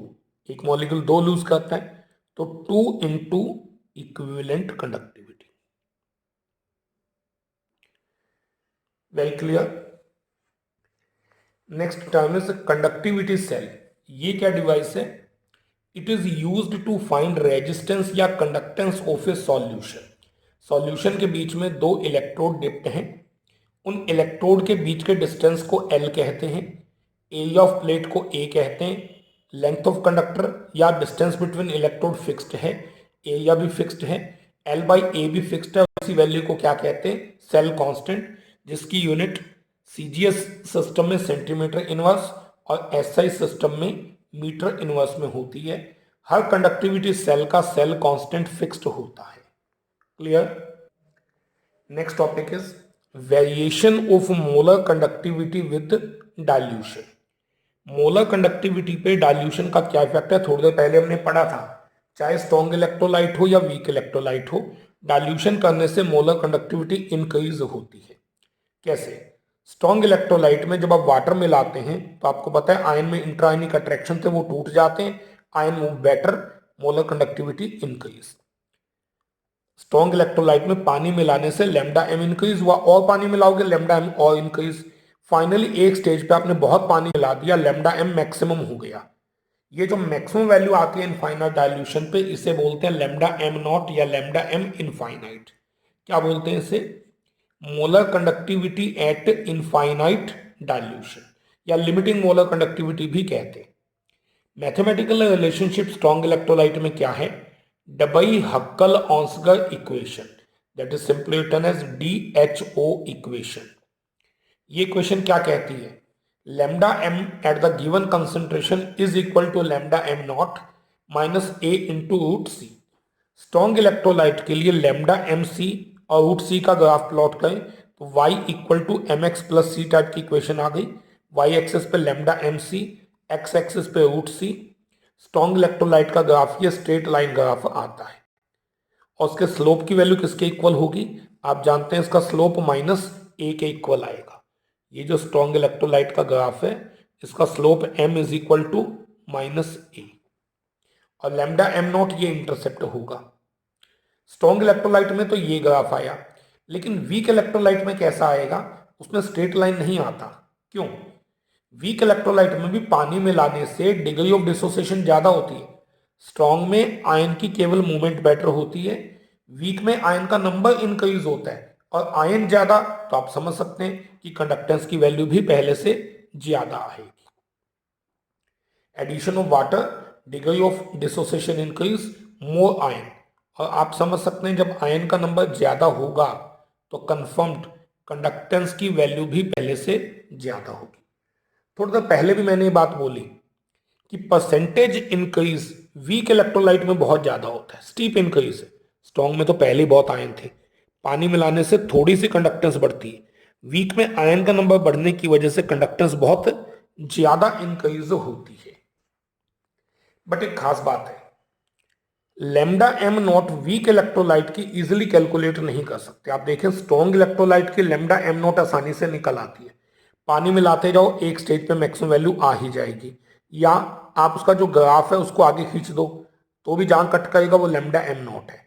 स्ट्रॉन्ग इलेक्ट्रोलाइट में से निकल जाता है, वीक में नहीं निकाल सकते, ना प्रैक्टिकली ना ग्राफिकली। क्यों? क्योंकि पहली बात तो वीक इलेक्ट्रोलाइट की डिसोसिएशन कभी भी 100% कंप्लीट नहीं होती। पानी मिला जाओ और डिसोसिएट और डिसोसिएट, कभी भी 100% डिसोसिएट करता नहीं। दूसरा, इसमें ग्राफ आता है कर्व की फॉर्म में, कर्व को आगे एक्सट्रापोलेट नहीं किया जाता, स्ट्रेट लाइन को आगे खींच सकते थे, कर्व की एक्सट्रापोलेशन पॉसिबल नहीं। तो स्ट्रॉन्ग इलेक्ट्रोलाइट की lambda am not easily calculate नहीं कर सकते। एक बहुत ही छोटा सा क्वेश्चन बट बड़ा इंपॉर्टेंट पॉइंट है। बाकी सभी कंडक्टेंस की वैल्यू डाइल्यूशन से इंक्रीज होती है, एक कम होती है। कौन? स्पेसिफिक कंडक्टेंस यानी कंडक्टिविटी, इसकी वैल्यू डाइल्यूशन से कम होती है। क्यों? डाइल्यूशन करने पे 1 मिलीलीटर में आयन का नंबर कम हो जाता है, तो जो 1 मिलीलीटर की कंडक्टेंस है यानी कि स्पेसिफिक कंडक्टेंस यानी कि कंडक्टिविटी, उसकी वैल्यू पहले से कम हो जाती है। पॉइंट पे वीक इलेक्ट्रोलाइट की लैम्डा एम नॉट डायरेक्टली तो नहीं निकली, तो फिर कैसे निकालेंगे? क्या कोई अल्टरनेट है? कोलर्स लॉ क्या कहता है? बहुत इंपॉर्टेंट कॉन्सेप्ट। क्या कहता है? ये कहता है molar conductivity of any electrolyte at infinite dilution is equal to sum of conductivity of all cation and anion. किसी भी कंपाउंड की total molar conductivity infinite dilution में कितनी होगी, उसके कैटायन के 1 मोलर की सॉल्यूशन की वैल्यू, एनायन के 1 मोलर सॉल्यूशन की वैल्यू, मल्टीप्लाइड बाई जितने एक मॉलिक्यूल से कैटायन और एनायन बनते हैं। जैसे NaCl में एक कैटायन एक एनायन बना, तो NaCl की lambda M naught is equal to lambda M naught of sodium ion plus lambda M naught of chloride ion. एक एक ही बने तो मल्टीप्लाई करने की जरूरत नहीं। बेरियम क्लोराइड में इसकी lambda M naught is equal to barium ion की lambda M naught plus chloride ion की लैम्डा एम नॉट, लेकिन दो बने तो दो से मल्टीप्लाई भी करना पड़ेगा। और एल्यूमिनियम सल्फेट में इसकी लैम्डा एम नॉट, इसके एक मॉलिक्यूल से दो एल्यूमिनियम 3 सल्फेट आयन बनते हैं, तो इसकी मोलर कंडक्टिविटी किसके इक्वल है? एल्यूमिनियम आयन की molar conductivity multiplied by 2 plus sulphate ion की मोलर कंडक्टिविटी मल्टीप्लाइड बाई 3। तो किसी भी स्ट्रॉन्ग इलेक्ट्रोलाइट या किसी भी इलेक्ट्रोलाइट की मोलर कंडक्टिविटी इनफाइनाइट डाइल्यूशन पे किसके इक्वल है? उसके कैटायन की मोलर कंडक्टिविटी प्लस उसके एनायन की मोलर कंडक्टिविटी मल्टीप्लाइड बाई एक मॉलिक्यूल से जितने जितने आयन बनते हैं। इसकी एप्लीकेशन क्या, फायदा क्या है? सबसे पहला फायदा जो हमें पिछले टॉपिक में निकालना था, to find lambda M naught of weak electrolyte. इसकी हेल्प से हम किसी भी वीक इलेक्ट्रोलाइट की लैम्डा एम नॉट निकाल सकते हैं। कैसे? मान लो मुझे एसिटिक एसिड के लैम्डा एम नॉट चाहिए, मुझे पता है जब ये 100% डिसोसिएट करेगा तो इसकी लैम्डा एम नॉट किसके इक्वल आएगी? इसका एसिटेट आयन और एच आयन बनता है, कहीं से इनकी वैल्यू मिल जाए तो ऐड करके बात बन जाएगी। ये मिलेगी नहीं, उसके लिए हमें 3 स्ट्रॉन्ग इलेक्ट्रोलाइट लेने पड़ेंगे। वीक इलेक्ट्रोलाइट की लैम्डा एम नॉट निकालने के लिए 3 स्ट्रॉन्ग इलेक्ट्रोलाइट लेने पड़ेंगे। कौन से? एक जिसमें ये नेगेटिव आयन हो, एक जिसमें ये पॉजिटिव आयन हो, तीसरा जिसमें फालतू वाले आयन हो। जैसे एसिटेट आयन वाला तो हो गया सोडियम एसिटेट, एच आयन वाला हो गया HCl, ये दो तो आ गए, तीसरा फालतू वाला NaOCl वाला। जो मेन वाले आए हैं इनको ऐड कर दो और तीसरे को माइनस, इन दो को ऐड करके थर्ड को माइनस करोगे तो NaCl का डाटा कैंसिल हो जाएगा, बाकी एसिटेट और एच आयन का सम यानी आपको एसिटिक एसिड के लैम्डा एम नॉट मिल जाएगी। इसी टाइप से जैसे अमोनियम हाइड्रोक्साइड के लिए क्या चाहिए? एक स्ट्रॉन्ग इलेक्ट्रोलाइट जिसमें अमोनियम आयन हो, एक जिसमें OH आयन हो। अमोनियम आयन वाला हमने ले लिया अमोनियम क्लोराइड सेकंड, तो अमोनियम हाइड्रोक्साइड वाली वैल्यू चाहिए, हमें पता है इसकी value ammonium cation plus OH anion के सम के इक्वल है। अमोनियम कैटायन वाला strong electrolyte ammonium chloride, OH ion वाला स्ट्रॉन्ग इलेक्ट्रोलाइट NaOH। अमोनियम और OH का डाटा तो आ गया, फालतू आ गया NaCl का, वो माइनस कर दो। जैसे क्वेश्चन देखिए, बहुत ही आसान important question.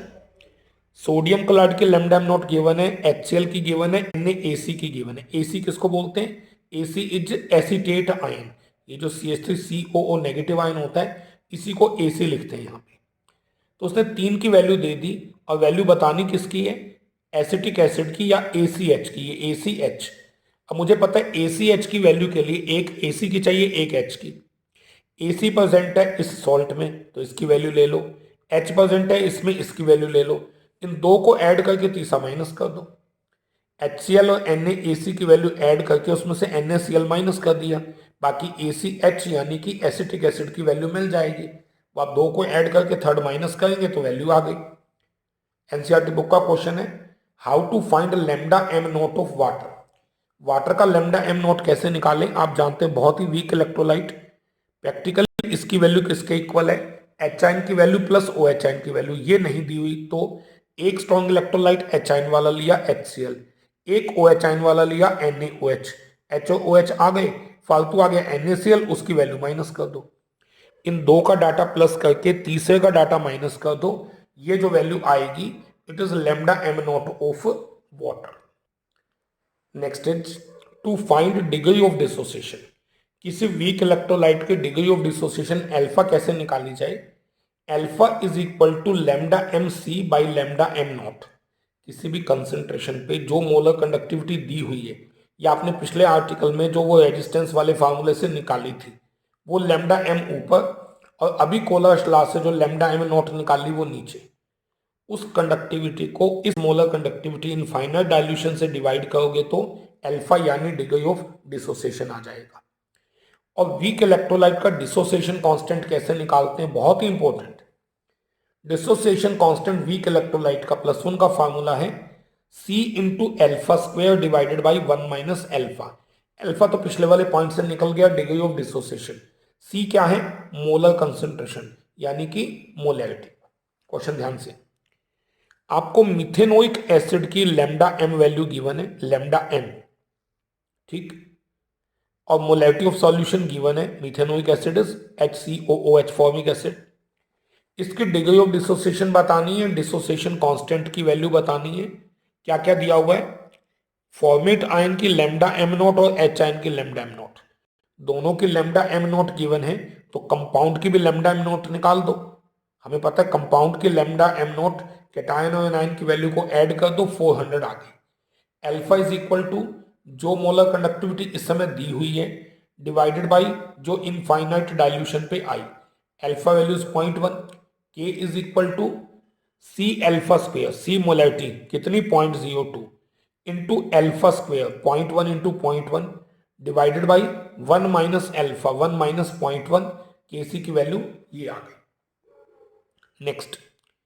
0.2 molar solution KCl का गिवन है, उस सॉल्यूशन की कंडक्टिविटी वैल्यू गिवन है, उसकी मोलर कंडक्टिविटी बतानी है, सिंपल फार्मूला था lambda M is K into 1000 by molarity, K value दी हुई है, मोलैरिटी पता, फार्मूला पुट करने आंसर आ जाएगा। Next is resistance of a conductivity cell जिसमें 0.001 मोलर KCl है, 1500 ओम है, इसमें सेल कांस्टेंट की वैल्यू बताओ, अगर मैं कंडक्टिविटी की वैल्यू ये गिवन है, ध्यान दीजिए, सॉल्यूशन का रेजिस्टेंस गिवन है 1500 ओम, सेल कांस्टेंट बताना है, सेल कांस्टेंट का सिंबल क्या होता है, किससे लिखते हैं, L/A से, वैसे आप इसे G* से भी लिखा हुआ मिलेगा कई जगह, सेल कांस्टेंट, ठीक, सेल कांस्टेंट बताना है और कंडक्टिविटी वैल्यू गिवन है, सेल कांस्टेंट एक ही फार्मूले में आता है, K equal to C into L/A, C कभी मिलेगा नहीं, R मिलेगा, तो C इज 1/R, फार्मूला हो गया K is equal to 1/R into cell constant, या सेल कांस्टेंट का सीधा फार्मूला रट्टा लगा लीजिए, cell constant is always K into R, K भी पता था, R भी पता था, मल्टीप्लाई करके सेल कांस्टेंट निकल गया। नेक्स्ट 0.05 मोलर सॉल्यूशन NaOH का रेजिस्टेंस गिवन है, सेल कांस्टेंट गिवन है, लेमडा एम निकालना है, आपको पता है लेमडा एम किसके इक्वल, के इंटू 1000 बाई मोलैरिटी, अब यहाँ पे मोलैरिटी तो पता है, के नहीं पता, के का फिर वही formula 1/R into cell constant, R की वैल्यू रेजिस्टेंस वैल्यू गिवन है, सेल कांस्टेंट भी गिवन है, फार्मूला पुट किया, वैल्यू आ जाएगी। अब next topic is about electrolysis, बहुत इंपॉर्टेंट आर्टिकल, क्या होता है electrolysis, process of decomposition of electrolyte by passing electricity through aqueous और मोल्टन सॉल्यूशन ऑफ सब्सटेंस यानी कि इलेक्ट्रोलाइट, कोई कंपाउंड जो डिसोसिएट होकर आयन बनाता है इलेक्ट्रोलाइट, उसके मोल्टन सॉल्यूशन या एक्वस सॉल्यूशन में इलेक्ट्रिसिटी पास करके नए substance banana, it is electrolysis. Molten salt की इलेक्ट्रोलिसिस बहुत आसान है, कैसे, आपने मोल्टन सॉल्ट लिया, मेल्ट किया, कैटायन एनायन अलग हो गए, कैटायन हमेशा कैथोड पे जाएंगे, एनायन एनोड पे, क्योंकि आपने यहाँ पे 2 इलेक्ट्रोड कनेक्ट किए, वो आपने बैटरी कनेक्ट कर दी, नेगेटिव टर्मिनल एक साइड पे और दूसरी साइड पे पॉजिटिव टर्मिनल। नेगेटिव टर्मिनल जो यहाँ पे है it is cathode, negative side वाली प्लेट कैथोड है और पॉजिटिव साइड वाली एनोड। ध्यान देना, इलेक्ट्रोकेमिकल सेल में उल्टा था, वहां एनोड नेगेटिव कैथोड पॉजिटिव था, यहाँ कैथोड नेगेटिव है। ये जो कैटायन बना, कैटायन हमेशा कैथोड पे जाएगा, वहां बैटरी इलेक्ट्रॉन दे रही है, पॉजिटिव आयन इलेक्ट्रॉन लेके न्यूट्रल हो जाएगा और ए बन गया। जो एनायन है नेगेटिव वो एनोड पे जाएगा और अपने इलेक्ट्रॉन लूज कर देगा, जितना नेगेटिव चार्ज है उसको इलेक्ट्रॉन की फॉर्म में छोड़ देगा, न्यूट्रल बी बन जाएगा। कभी कभी ये स्टेबल नहीं होता तो आगे एक अलग स्टेबल स्पीसीज बन जाती है। कैटायन कैथोड पे जाके न्यूट्रल हो जाता है, एनायन एनोड पे जाके न्यूट्रल हो जाता है। आयन का खत्म होके नए सब्सटेंस बनना, that is electrolysis. Molten salt में कोई गड़बड़ नहीं है। जैसे क्वेश्चन ये पूछा जाए, write product of electrolysis of molten NaCl। अब आपने NaCl को मेल्ट किया तो सोडियम कैटायन और क्लोराइड एनायन आ गए। This cation go to cathode, ये कैटायन कैथोड पे गया, इलेक्ट्रॉन गेन किया, पॉजिटिव नेगेटिव खत्म, न्यूट्रल सोडियम बन गया। Anion go to anode, Cl negative ion anode पे गया, अपना इलेक्ट्रॉन लूज किया और Cl बन गया। अकेला Cl स्टेबल नहीं, ऐसे दो Cl कंबाइन करके Cl2 बनाते। Simple one word answer, molten salt में सोडियम आपको मिला कैथोड पे और क्लोरीन की स्टेबल फॉर्म मिली एनोड पे। इलेक्ट्रोड जनरली इनर्ट होते हैं प्लेटिनम या ग्रेफाइट के, कभी कभी रिएक्टिव इलेक्ट्रोड भी आएंगे, अभी समझाते हैं। इसी में अगला क्वेश्चन है, right product of electrolysis of molten PbBr2। अब मोल्टन PbBr2 से क्या बनना है, आपको पता है PbBr2 को मेल्ट करोगे तो ये ब्रेक होके lead-2 पॉजिटिव आयन और दो ब्रोमाइड आयन बनाएगा। ये जो कैटायन है ये कैथोड पे गया, दो इलेक्ट्रॉन गेन किए और लेड बन गया। दोनों एनायन एनोड पे गए, दोनों ने अपना अपना इलेक्ट्रॉन लूज किया, दो न्यूट्रल ब्रोमीन बचे, आपस में जुड़ के Br2 बनाते। कैथोड पे लेड, एनोड पे Br2। बड़ा सिंपल है। मोल्टन सॉल्ट में metal at cathode, non metal की स्टेबल फॉर्म एट एनोड। यहाँ पे metal Pb at cathode, non metal की stable form Br2 at anode. लेकिन गड़बड़ मोल्टन में नहीं आती, गड़बड़ कब आती है, electrolysis of aqueous solution of electrolyte में। क्यों, कंपाउंड अपने कैटायन और एनायन देता है, वाटर अपने कैटायन और एनायन देता है। यहां कैथोड पे दो कैटायन पॉसिबल है, ए पॉजिटिव आयन भी कैथोड पे जाके रिडक्शन करके ए बनाना चाहता है, H कैटायन वाटर का वो कैथोड पे जाके इलेक्ट्रॉन लेके H बनाना चाहता है, H से आगे H2 बन जाएगा। तो कैथोड पे या तो A बनेगा या H2। एनोड पे पॉसिबल रिएक्शन क्या है, जो B नेगेटिव आयन है एनायन, वो भी एनोड पे जाना चाहता है, OH आयन भी। B नेगेटिव आयन एनोड पे जाके इलेक्ट्रॉन लूज करके B बनाना चाहता है और OH negative ion electron lose करके OH बनाना चाहता है। OH स्टेबल नहीं होता, 4OH से आगे 2 वाटर बनता है, O2 बनता है।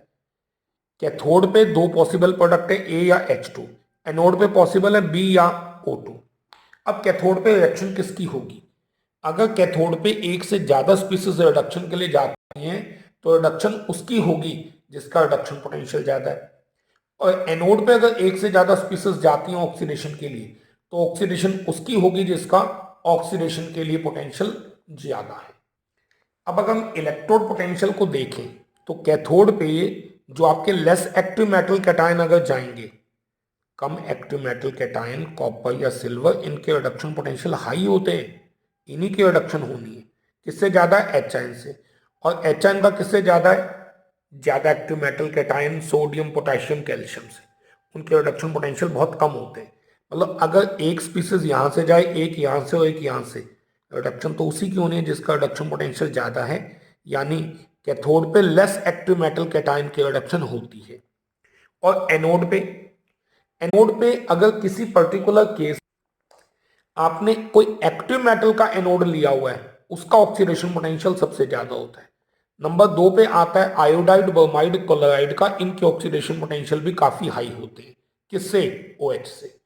और OH से कम किसके होते हैं, सल्फेट आयन, नाइट्रेट और F नेगेटिव, इनके ऑक्सीडेशन पोटेंशियल बहुत कम है, मतलब इनकी ऑक्सीडेशन तो होती ही नहीं, इनकी बजाय तो वाटर के OH आयन की हो जाएगी। आप जानते हैं वाटर के OH आयन से क्या बनेगा, O2, और वाटर के H कैटायन से बनेगा H2। अब बहुत ध्यान से एक एक एग्जांपल समझते जाइएगा, ये टेबल अपने सामने रखिएगा और इसको समझते जाते हैं। एक्वस सॉल्यूशन ऑफ NaCl से क्या बनेगा, NaCl से सोडियम और क्लोराइड आयन आए, वाटर से H और OH आए। इन दोनों कैटायन में से सोडियम और H आयन में से H आयन का रिडक्शन पोटेंशियल ज्यादा है, तो H आयन का ज्यादा, दो H आयन कैथोड पे गए, दोनों ने इलेक्ट्रॉन गेन किया, दो H बने, फाइनली दोनों H आपस में जुड़ के बन गया H2। एनोड पे दोनों आयन गए, क्लोराइड और OH में से क्लोराइड का ऑक्सीडेशन पोटेंशियल ज्यादा है, दोनों, वो आपको बीच में ओवर वोल्टेज वाला कॉन्सेप्ट याद आ गया होगा, वो मिला के क्लोराइड आयन का चांस ज्यादा है।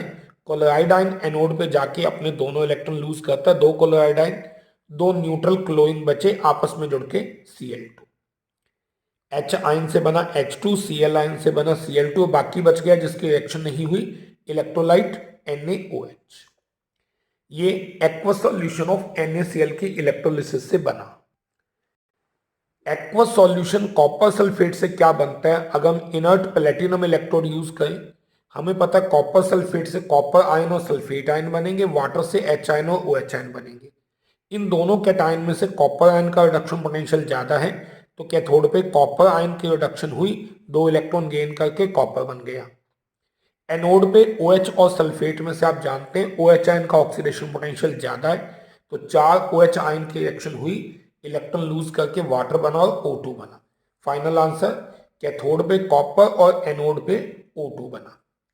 एक्वस सॉल्यूशन सिल्वर नाइट्रेट से क्या बना, अगर हम यहाँ पे प्लेटिनम इलेक्ट्रोड यूज करें, इनर्ट इलेक्ट्रोड यूज करें, तो उस केस में, इस पर्टिकुलर केस में हमें पता है यहां से सिल्वर और नाइट्रेट आयन बनेंगे, वाटर से आपके पास सिल्वर नाइट्रेट के एक्वस सॉल्यूशन में यूजिंग इनर्ट इलेक्ट्रोड क्या होगा, यहां से सिल्वर और नाइट्रेट आयन बने, यहां से H और OH। सिल्वर और H आयन में से सिल्वर आयन का रिडक्शन पोटेंशियल ज्यादा है, सिल्वर आयन की रिडक्शन होकर सिल्वर बन गया, और एनोड पे OH और नाइट्रेट में से OH आयन का ऑक्सीडेशन पोटेंशियल ज्यादा है, उससे O2 बनेगा। फाइनल आंसर, कैथोड पे सिल्वर, एनोड पे O2। डाइल्यूट H2SO4 या एसिडिफाइड वाटर का कहा जाए तो हमें पता है H2SO4 डिसोसिएट होकर H आयन और सल्फेट आयन देता है, वाटर से H और OH बने, कैथोड पे तो चाहे यहां से जाए या यहां से H आयन ही जाएंगे, चार H आयन कैथोड पे गए, चार इलेक्ट्रॉन गेन किए, 4H, वो आपस में जुड़ के दो मॉलिक्यूल H2 बना देंगे। एनोड पे OH और सल्फेट में से OH का ऑक्सीडेशन पोटेंशियल ज्यादा होता है, चार OH आयन एनोड पे गए, इलेक्ट्रॉन लूज हुए, चार न्यूट्रल OH, उससे आपको होता है दो मॉलिक्यूल वाटर अलग, O2 अलग। फाइनल आंसर, वाटर की इस इलेक्ट्रोलिसिस से हाइड्रोजन के कितने मोल बने, 2, ऑक्सीजन का 1, तो नंबर ऑफ मोल का रेशो क्या आया, 2:1। यही उनकी वॉल्यूम का रेशो भी होता है। अब आते हैं एक बेटर क्वेश्चन पे, अगर कॉपर सल्फेट की इलेक्ट्रोलिसिस कॉपर के इलेक्ट्रोड से की जाए, अब तक सभी केसेस में आप इनर्ट इलेक्ट्रोड यूज कर रहे थे, लेकिन अगर दोनों साइड पे आप कॉपर के इलेक्ट्रोड यूज करें तो क्या होगा। कॉपर सल्फेट के सॉल्यूशन में आपको पता है यहां से कॉपर आयन और सल्फेट आयन बनेंगे, वाटर से H और OH आयन बनेंगे, ध्यान से। अब कैथोड पे क्या होना चाहिए, कॉपर और H आयन दोनों जाते हैं, आपको पता है कॉपर आयन का रिडक्शन पोटेंशियल ज्यादा होता है, तो कॉपर आयन गए, एक्वस आयन कॉपर प्लेट पे गए, दो इलेक्ट्रॉन गेन किए और कॉपर सॉलिड बन गया। ये कॉपर आयन जाके यहाँ चिपक के क्या बन जाता है, कॉपर सॉलिड यहाँ पे डिपॉजिट हो गया।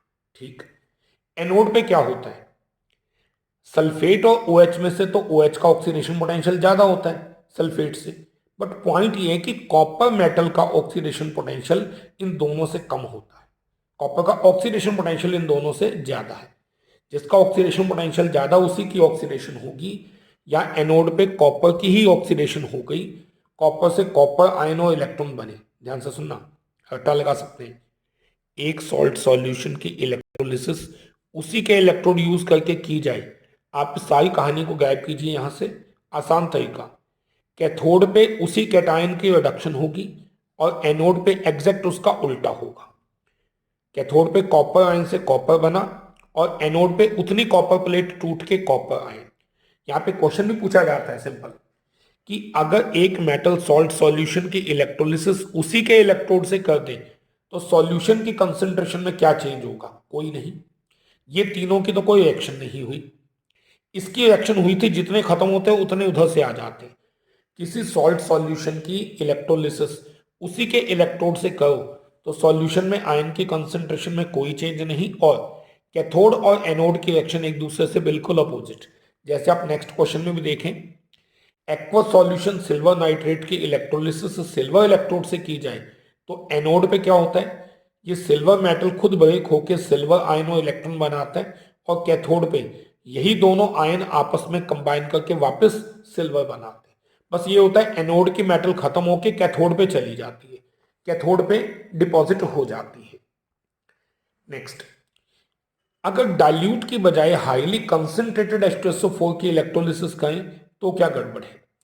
H2SO4 ने H आयन और सल्फेट आयन दिए। कंसंट्रेटेड में भूल जाओ कि वाटर है, कंसंट्रेटेड में सिंपल आयन से करो।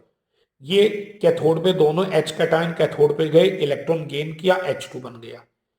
एनोड पे सल्फेट आयन गया, अब वाटर नहीं है, कंसंट्रेटेड में वाटर भूल जाओ। सल्फेट आयन एनोड पे गया, अपना एक इलेक्ट्रॉन लूज किया, बाकी बचा SO4 1 नेगेटिव आयन, स्टेबल नहीं होता।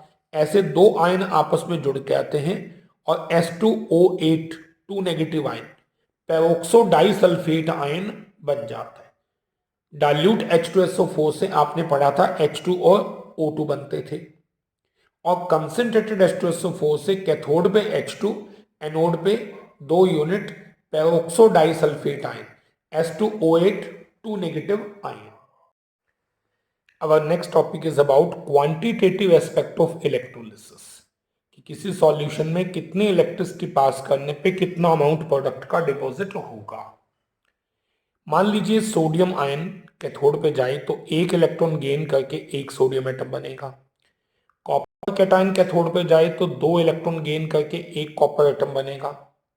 एल्यूमिनियम कैटायन कैथोड पे जाए तो एक एल्यूमिनियम कैटायन 3 इलेक्ट्रॉन गेन करके 1 एल्यूमिनियम बनाएगा। ठीक, 1 इलेक्ट्रॉन से यहां 1 एटम आया। अगर आप 1 मोल इलेक्ट्रॉन देंगे तो 1 मोल सोडियम एटम आएंगे। यहां 2 मोल इलेक्ट्रॉन देने से 1 मोल कॉपर एटम आएंगे। यहां 3 मोल इलेक्ट्रॉन देने से 1 मोल एल्यूमिनियम एटम प्रोड्यूस होंगे। जितने मोल किसी सब्सटेंस की आयन की इक्वेशन में जितने इलेक्ट्रॉन लिखे हों उतने मोल इलेक्ट्रॉन देने से 1 मोल प्रोडक्ट का बनता है। अब एक इलेक्ट्रॉन का चार्ज आप जानते हैं, ये चार्ज होता है, तो 1 मोल इलेक्ट्रॉन का चार्ज मल्टीप्लाई करके आ गया 96,500 कूलम। इसे ही 1 फैराडे कहते हैं। 1 मोल इलेक्ट्रॉन के चार्ज को 1 फैराडे कहते हैं। यानी पहले वाले केस में अगर आप 1 फैराडे इलेक्ट्रिसिटी पास करें, जितने इलेक्ट्रॉन लिखें उतने फैराडे इलेक्ट्रिसिटी दो, इसका 1 मोल, या 2 फैराडे दो, इसका 1 मोल, या n फैराडे दो, इसका 1 मोल, या 3 फैराडे दो, इसका 1 मोल। किसी की आयनिक इक्वेशन में जितने इलेक्ट्रॉन लिखे हों उतने फैराडे पास करने पे जो नंबर आगे लिखा हो उतने मोल प्रोडक्ट के बनेंगे। Very clear? Flow of n faraday always deposit 1 mole of product. n faraday pass करने से हमेशा प्रोडक्ट का कितने मोल डिपॉजिट होता है? 1 मोल। वैसे इस लाइन को आप एक पॉइंट एक्सटेंड भी कर सकते हैं। कैसे?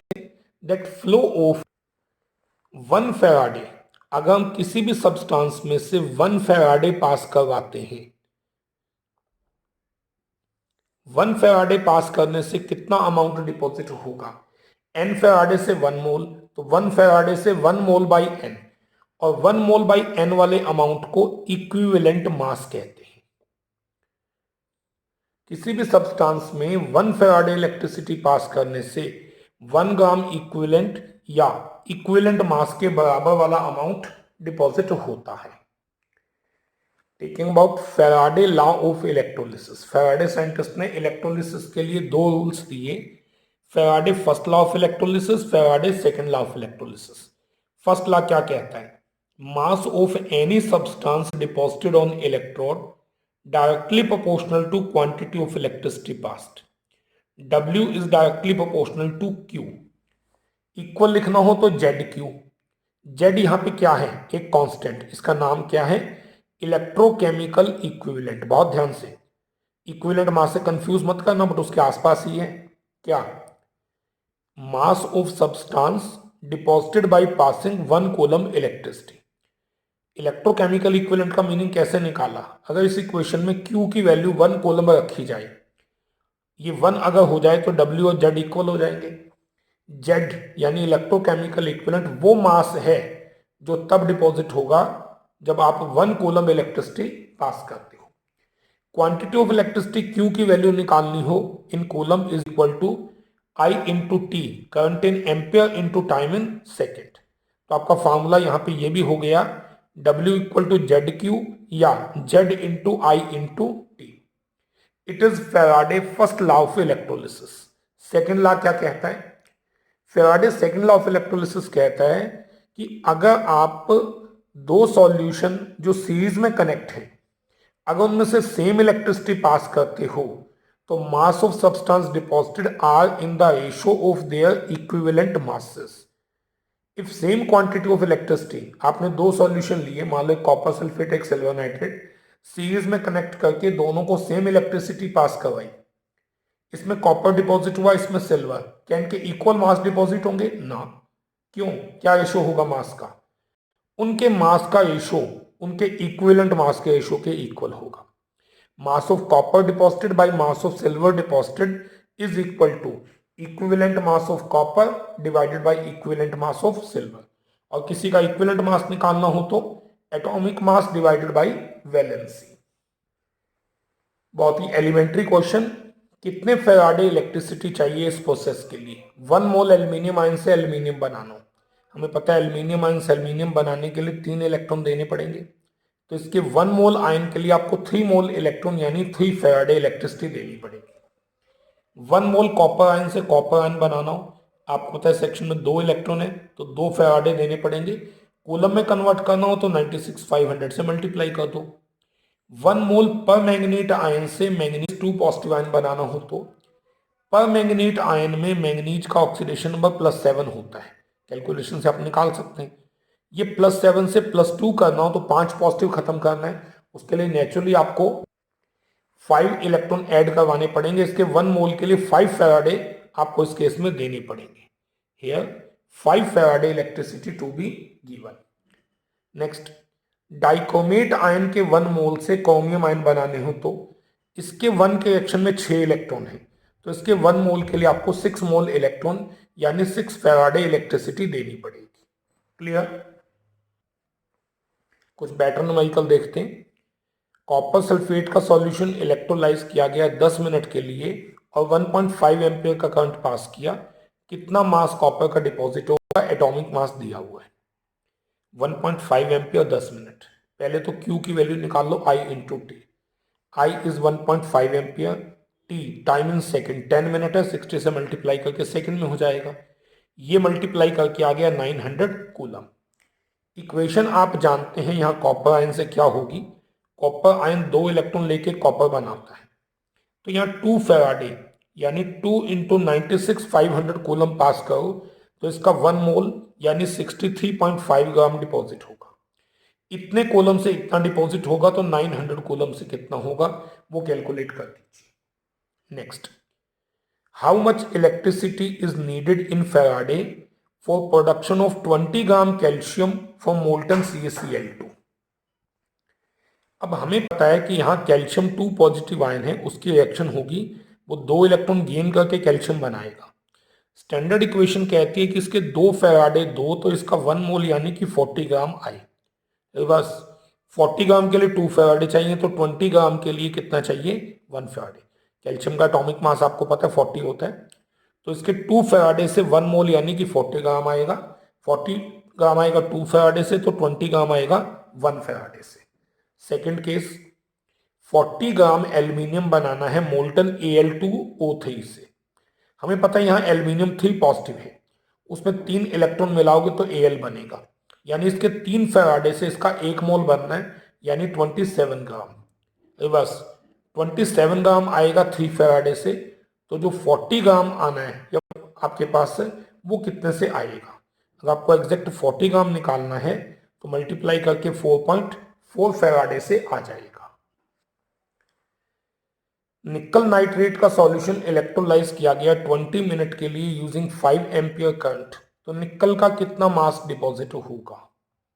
अब again current in ampere, time in minute दिया हुआ है तो क्यू वैल्यू निकाल लो। Current in ampere into time in second, 6000 coulomb आ गया। निकल आयन के केस में इक्वेशन क्या होगी, निकल 2 पॉजिटिव आयन होता है यहाँ पे। निकल नाइट्रेट में आप जानते हैं नाइट्रेट आयन 1 नेगेटिव, और निकल एक नाइट्रेट 1 नेगेटिव, 2 पे 2 नेगेटिव, निकल 2 पॉजिटिव। निकल आयन 2 इलेक्ट्रॉन गेन करके निकल बनाएगा, यानी अब 2 फैराडे पास करें तो उसका 1 मोल बने, यानी 2 इंटू 96 500 कूलम पास करो तो निकल का 1 मोल यानी 58.7 ग्राम आए। इतने कूलम से इतना डिपॉजिट होगा तो 6000 कूलम से कितना होगा, दैट कैन बी। अगला क्वेश्चन बहुत ही इंपॉर्टेंट, बहुत बार आ चुका है एग्जाम में। If A current of 0.5 ampere flow through a metallic wire for 2 hours, 0.5 ampere का करंट 2 घंटे के लिए फ्लो हुआ, कितने इलेक्ट्रॉन ने फ्लो किया। करंट इन एम्पियर पता है, टाइम इन सेकंड ले लो, क्यू आ जाएगा I into T, I 0.5 ampere, T 2 hour, minute बनाए सेकंड बनाए, 3600 कूलम हो गया। अब इतने कूलम इलेक्ट्रिसिटी फ्लो हुई है तो कितने इलेक्ट्रॉन ने फ्लो किया। हमें पता है एक इलेक्ट्रॉन का चार्ज इतना होता है, यानी अगर इतना चार्ज फ्लो करे तो एक इलेक्ट्रॉन, एक कूलम फ्लो करे तो इतने इलेक्ट्रॉन, तो 3600 कूलम में कितने इलेक्ट्रॉन, तो यहां से आप इलेक्ट्रॉन का नंबर कैलकुलेट कर सकते हैं। नेक्स्ट, हाईली एक्टिव मेटल जैसे कि सोडियम पोटेशियम होती हैं can never be obtained by electrolysis of aqua solution of their salt. Highly active metal कभी भी उनके एक्वा सॉल्यूशन की इलेक्ट्रोलिसिस से नहीं आ सकती। क्यों नहीं आ सकती, क्योंकि हाईली एक्टिव मेटल आयन के रिडक्शन पोटेंशियल एच आयन से कम होते हैं। एच आयन का रिडक्शन पोटेंशियल ज्यादा है, एच आयन की रिडक्शन होगी और H2 बन जाएगा। Next question, name few metal which are extracted electrolytically. Electrolytic extraction उनकी होती है जो हाईली एक्टिव मेटल है, क्योंकि वो एक्वा सॉल्यूशन से नहीं मिलते। इलेक्ट्रोलिटिक एक्सट्रैक्शन में मोल्टन सॉल्ट से करना होता है। तो ऐसी कौन कौन सी मेटल है जो भी हाईली एक्टिव मेटल है, sodium, potassium, calcium, magnesium, aluminium. ये एक्वा सॉल्यूशन से नहीं आती, मोल्टन सॉल्यूशन से आती हैं, इसी को इलेक्ट्रोलिटिक मेथड कहा जाता है। Next is about commercial cell, या जिसको आप बैटरी भी कहते हैं। 3 टाइप के होते हैं, primary, secondary, fuel cell. Primary cell those cell which can be used only once, जो केवल एक बार यूज होते हैं, जैसे dry cell, mercury cell. Secondary cell जो बार बार यूज हो सकते हैं चार्जिंग से, लेड स्टोरेज बैटरी और निकल कैडमियम स्टोरेज सेल। जो केवल एक ही बार यूज होते हैं, चार्ज नहीं होते, प्राइमरी सेल। जो एक से ज्यादा बार यूज हो सकते हैं चार्जिंग से, secondary cell. And those cell in which fuel is burnt and electricity produced, that is fuel cell, जैसे hydrogen, oxygen, fuel cell. Various examples discussion करते हैं। पहला ड्राई सेल, जिसको आप लेक्लेंची सेल भी कहते हैं, जो हम सिंपल सेल यूज करते हैं घरों में, रेडियो में, ट्रांजिस्टर में। आउटर कंटेनर जिंक का बना हुआ है, यही एनोड का काम भी करता है। सेंटर में ग्रेफाइट की रॉड है, ये कैथोड होती है। इसके नजदीक एक पाउडर होता है मैंगनीज डाइऑक्साइड और कार्बन का। बीच में एक पोस्ट पार्टीशन के अलावा पेस्ट होता है जिंक क्लोराइड और अमोनियम क्लोराइड का। क्या रिएक्शन होती है इसमें, एनोड पे जो जिंक मेटल है वो डिसोसिएट करके जिंक आयन और इलेक्ट्रॉन बनाता है। कैथोड पे ये इलेक्ट्रॉन सॉल्यूशन के अमोनियम कैटायन को अट्रैक्ट करते हैं, MnO2 पास में ही है। पॉजिटिव नेगेटिव कैंसल, 2 NH3 अलग, बचे 2 H, 1 ऑक्सीजन लेके वाटर अलग, Mn2O3 अलग। इसकी वोल्टेज है 1.5 वोल्ट। मैंगनीज का ऑक्सीडेशन नंबर पहले +4 होता है, रिएक्शन के बाद +3 हो जाता है। जो अमोनिया गैस यहाँ पे बनती है वो प्रेशर डेवलप नहीं करती, क्योंकि वो जो अमोनिया बनी वो जिंक क्लोराइड से कंबाइन करके एक कॉम्प्लेक्स सॉलिड कंपाउंड बना लेती है, इसलिए अमोनिया गैस यहाँ पे कोई प्रेशर डेवलप नहीं कर पाती। It is first about dry cell. Next is mercury cell, या जिसको आप बटन सेल भी कहते हैं। कहाँ यूज होता है, वॉचेस में, हियरिंग डिवाइसेस में। स्ट्रक्चर पिछले जैसा ही है, एनोड जिंक का, कैथोड ग्रेफाइट का। इलेक्ट्रोलाइट कौन सा है, मर्क्यूरिक ऑक्साइड और KOH का पेस्ट। रिएक्शन क्या है, लर्न ही करना है इसमें। तो जिंक सॉल्यूशन के OH आयन से रिएक्शन करके ZnO बनाता है, वाटर बनाता है, इलेक्ट्रॉन अलग। और कैथोड पे HgO, ये दोनों इलेक्ट्रॉन भी लेता है और वाटर भी लेता है। मरकरी अलग, दो OH आयन अलग, दोनों रिएक्शन को ऐड करके नेट इक्वेशन आ जाएगी। खास बात, एक तो इसकी वोल्टेज 1.35 वोल्ट है, ये हमेशा कांस्टेंट वोल्टेज देता है। क्यों? क्योंकि इसकी फाइनल रिएक्शन में कोई आयन नहीं है। फाइनल रिएक्शन में अगर आयन आता तो वोल्टेज टाइम से चेंज होती, इसकी वोल्टेज हमेशा कांस्टेंट आती है। पिछले वाले पॉइंट ड्राई सेल का एक क्वेश्चन है, dry cell do not have a long life. क्यों? ड्राई सेल के बीच में जो अमोनियम क्लोराइड है वो एक एसिडिक सब्सटेंस है, वो जिंक मेटल से एक्शन करता ही रहता है, सेल यूज करो या ना करो। Acidic ammonium chloride keep on reacting with zinc vessel even if the cell is not used. इसीलिए ड्राई सेल की लाइफ बहुत ज्यादा लॉन्ग नहीं होती। Next is lead storage battery, सबसे इंपॉर्टेंट पॉइंट। कहाँ पे यूज होती है? इन्वर्टर में, व्हीकल्स में। इसमें लेड का एनोड होता है, PbO2 कैथोड होता है, और नीचे 38% सॉल्यूशन H2SO4 का, याद रखना ये इलेक्ट्रोलाइट है। यहां दो टाइप की ऑप्शन है, जब ये बैटरी काम करती है उसे बोलते हैं डिस्चार्जिंग। तब ये लेड एनोड सॉल्यूशन वाले सल्फेट आयन से रिएक्शन करके PbSO4 अलग, दोनों इलेक्ट्रॉन अलग। एनोड में तो ये होता है, कैथोड पे PbO2 रिएक्शन करता है, सॉल्यूशन के H आयन सल्फेट और इलेक्ट्रॉन कंज्यूम होके यहां भी PbSO4, एनोड में भी लेड सल्फेट प्रेसिपिटेट, कैथोड पे भी, साथ में वाटर बनता है। नेट ऐड करके आप रिएक्शन बना सकते हैं। ये डिस्चार्जिंग प्रोसेस है। जब इसकी कंसंट्रेशन कम होती जाती है H2SO4 की, एक समय पे सेल काम करना बंद कर देता है। अब ये तो है डिस्चार्जिंग, लेकिन अगर ये खत्म हो गया तो उल्टा भी कर सकते हैं, इसकी रिचार्जिंग कर लो। When electricity given to it, recharging में एनोड और कैथोड पे क्या होता है? जो पहले हुआ था उसका उल्टा, मतलब जो वहां एनोड पे हुआ था उसकी रिवर्स सेक्शन यहाँ कैथोड पे, जो वहां कैथोड पे हुआ उसकी रिवर्स सेक्शन यहाँ पे एनोड पे होती है। ये सेल रिचार्जेबल है। बहुत खास बात इसमें कि यही क्यों रिचार्जेबल है, पहले वाले तो नहीं थे, क्योंकि इस केस में डिस्चार्जिंग प्रोसेस में एनोड और कैथोड रिएक्शन के जो प्रोडक्ट थे वो प्रेसिपिटेट थे, वो प्लेट पे चिपक जाते हैं। जिस केस में इलेक्ट्रोलिसिस सेक्शन में जो प्रोडक्ट हैं अगर वो प्लेट पे चिपक जाते हैं, product of discharging process are precipitate get deposited on electrodes, so can consume electricity and get converted back to reactant. इनको वापस कन्वर्ट करना इजी है। पिछले वाले केस में प्रोडक्ट प्रेसिपिटेट नहीं थे। निकल कैडमियम स्टोरेज सेल कहाँ यूज होता है? कैलकुलेटर में, क्लॉक्स में। इसमें कैडमियम की ओर एनोड है, निकल डाइऑक्साइड कैथोड है, पोटाशियम हाइड्रोक्साइड का एक्वस सॉल्यूशन इलेक्ट्रोलाइट का काम करता है। एनोड पे क्या रिएक्शन होती है? कैडमियम और सॉल्यूशन के OH आयन रिएक्शन करके CdOH ट्वाइस प्रेसिपिटेट बनता है, और ये दोनों इलेक्ट्रॉन अलग हो गए। कैथोड पे निकल डाइऑक्साइड दो वाटर गेन करता है, दो इलेक्ट्रॉन, निकल हाइड्रोक्साइड का प्रेसिपिटेट बनता है और OH आयन अलग। यहां भी एनोड कैथोड रिएक्शन के प्रोडक्ट प्रेसिपिटेट हैं, ये डिस्चार्जिंग है। अगर इसकी रिचार्जिंग की जाए तो उल्टा, जो यहाँ एनोड पे हो रहा है उसका अपोजिट वहां कैथोड पे, जो कैथोड पे हो रहा है उसका अपोजिट वहां पे एनोड पे होता है। बहुत इंपॉर्टेंट है इसमें फ्यूल सेल। क्या होता है? इसमें फ्यूल बर्न करते हैं और इलेक्ट्रिसिटी प्रोड्यूस होती है। Hydrogen oxygen fuel cell Apollo moon flight में यूज किया गया था, जो अमेरिका ने फ्लाइट मून पे भेजी थी। इसमें सोडियम हाइड्रोक्साइड या पोटेशियम हाइड्रोक्साइड इलेक्ट्रोलाइट का काम करता है। दोनों साइड पे जो इलेक्ट्रोड हैं वो कार्बन के इलेक्ट्रोड हैं, पोरस इलेक्ट्रोड, पाउडर्ड इलेक्ट्रोड हैं। एक तरफ से हाइड्रोजन गैस आती है, एक तरफ से ऑक्सीजन। हाइड्रोजन वाली साइड एनोड है। हाइड्रोजन जैसे ही इसके बीच में से क्रॉस करके सॉल्यूशन के OH आयन के टच में आता है, 2H 2OH 2 मॉलिक्यूल वाटर, बाकी दो इलेक्ट्रॉन अलग। कैथोड पे क्या होता है? यहां से ऑक्सीजन आया, उधर से एक मॉलिक्यूल वाटर खर्च होता है और दोनों इलेक्ट्रॉन, दो OH आयन बनते हैं। Net reaction is H2 plus half O2 giving water. Cell की सबसे खास बात यह कि एक तो कोई पॉल्यूशन नहीं करता क्योंकि केवल वाटर बनता है। एफिशिएंसी बहुत हाई है सेल की, जो इसकी थर्मोडायनेमिक एफिशिएंसी है, जिसको आप delta G by delta H से डिनोट करते हैं, वो काफी हाई है।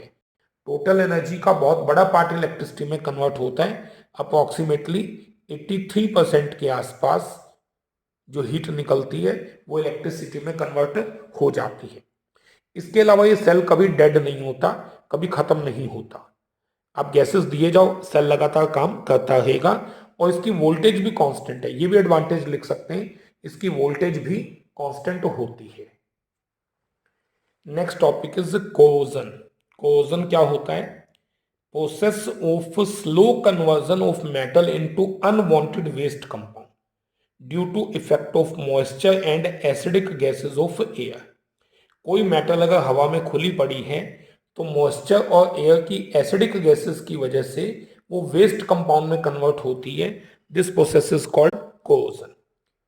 इसके एग्जांपल जैसे आयरन की रस्टिंग, जिसमें आप जानते हैं आयरन से क्या बनता है? Fe2O3XH2O, जो कि रेड कलर का एक वेस्ट कंपाउंड है। Tarnishing of silver, silver metal time के साथ ब्लैक होती जाती है, उसमें Ag2S बन जाता है। Formation of green coating on copper article, green coating किस चीज की होती है? CuCO3 CuOH twice, basic copper carbonate. अब ये कोरोजन होती कैसे है, इसका तरीका क्या है, इसकी थ्योरी क्या है? It is called electrochemical cell theory. क्यों? क्योंकि ये थ्योरी मानती है कि आयरन के सरफेस पे एक स्पेशल इलेक्ट्रोकेमिकल सेल बनता है जिसका फाइनल प्रोडक्ट ये प्रेसिपिटेट है। कैसे? सबसे पहले नाइट टाइम पे आयरन के सरफेस पे वाटर कोलेक्ट हो गया, उसमें O2 और CO2 गैस डिसॉल्व हो गई। CO2 पानी से रिएक्शन करके क्या बनाती है? H2CO3 carbonic acid. वो टूट के देता है H आयन और कार्बोनेट आयन। ये H आयन के आने की वजह से इलेक्ट्रोलिस इसकी कोरोजन शो होती है। कैसे? आयन एक एक्टिव मेटल है, H आयन के आने के बाद आयन ने इलेक्ट्रॉन लूज किए, Fe2 पॉजिटिव आयन बना। जिस हिस्से का आयन इलेक्ट्रॉन लूज करता है that portion is called anode. ये जो इलेक्ट्रॉन आए उनको H आयन गेन करके हाइड्रोजन एटम बने। हाइड्रोजन एटम ऑक्सीजन से रिएक्शन करके वाटर बन गए। जिस जगह पे ये रिएक्शन हुई that is cathode. Anode cathode की रिएक्शन तो हो गई, बट गड़बड़ ये हुई कि Fe खत्म होकर Fe2 पॉजिटिव आयन बन गया। ये जो Fe2 पॉजिटिव आयन बने, इनके साथ एयर और वाटर रिएक्शन करते हैं और रिएक्शन करके उसको किस में कन्वर्ट कर देते हैं? Fe2O3 में, और साथ में H आयन वापिस आ जाते हैं। इस Fe2O3 के साथ एयर में से वाटर के कुछ मॉलिक्यूल कंबाइन करके Fe2O3XH2O हाइड्रेटेड फेरिक ऑक्साइड बनाते हैं। ये जो हाइड्रेटेड फेरिक ऑक्साइड सब्सटेंस है यही रस्ट है। यही वो पर्टिकुलर रेडिश ब्राउन कलर का सब्सटेंस है विच इज कॉल्ड रस्ट। अब ये रस्टिंग को अफेक्ट करने वाले फैक्टर कौन कौन से हैं? पहला, मेटल एक्टिविटी। जितनी एक्टिव मेटल होगी जल्दी इलेक्ट्रॉन लूज करेगी, कोरोजन उतना fast. Presence of moisture and acidic gases, confirmed, इससे कोरोजन ज्यादा होगा। मेटल के सरफेस में जितने कट, बेंड, डिफेक्ट होंगे, कोरोजन उतनी fast. Presence of salt in water, पानी में अगर सॉल्ट होंगे तो उससे इलेक्ट्रोकेमिकल सेल बहुत जल्दी बन जाता है, कंडक्टिविटी उसकी हाई है, तो उस केस में कोरोजन फास्ट हो जाएगी। तो मेन पॉइंट ये बनता है कि कोरोजन से कैसे बचे।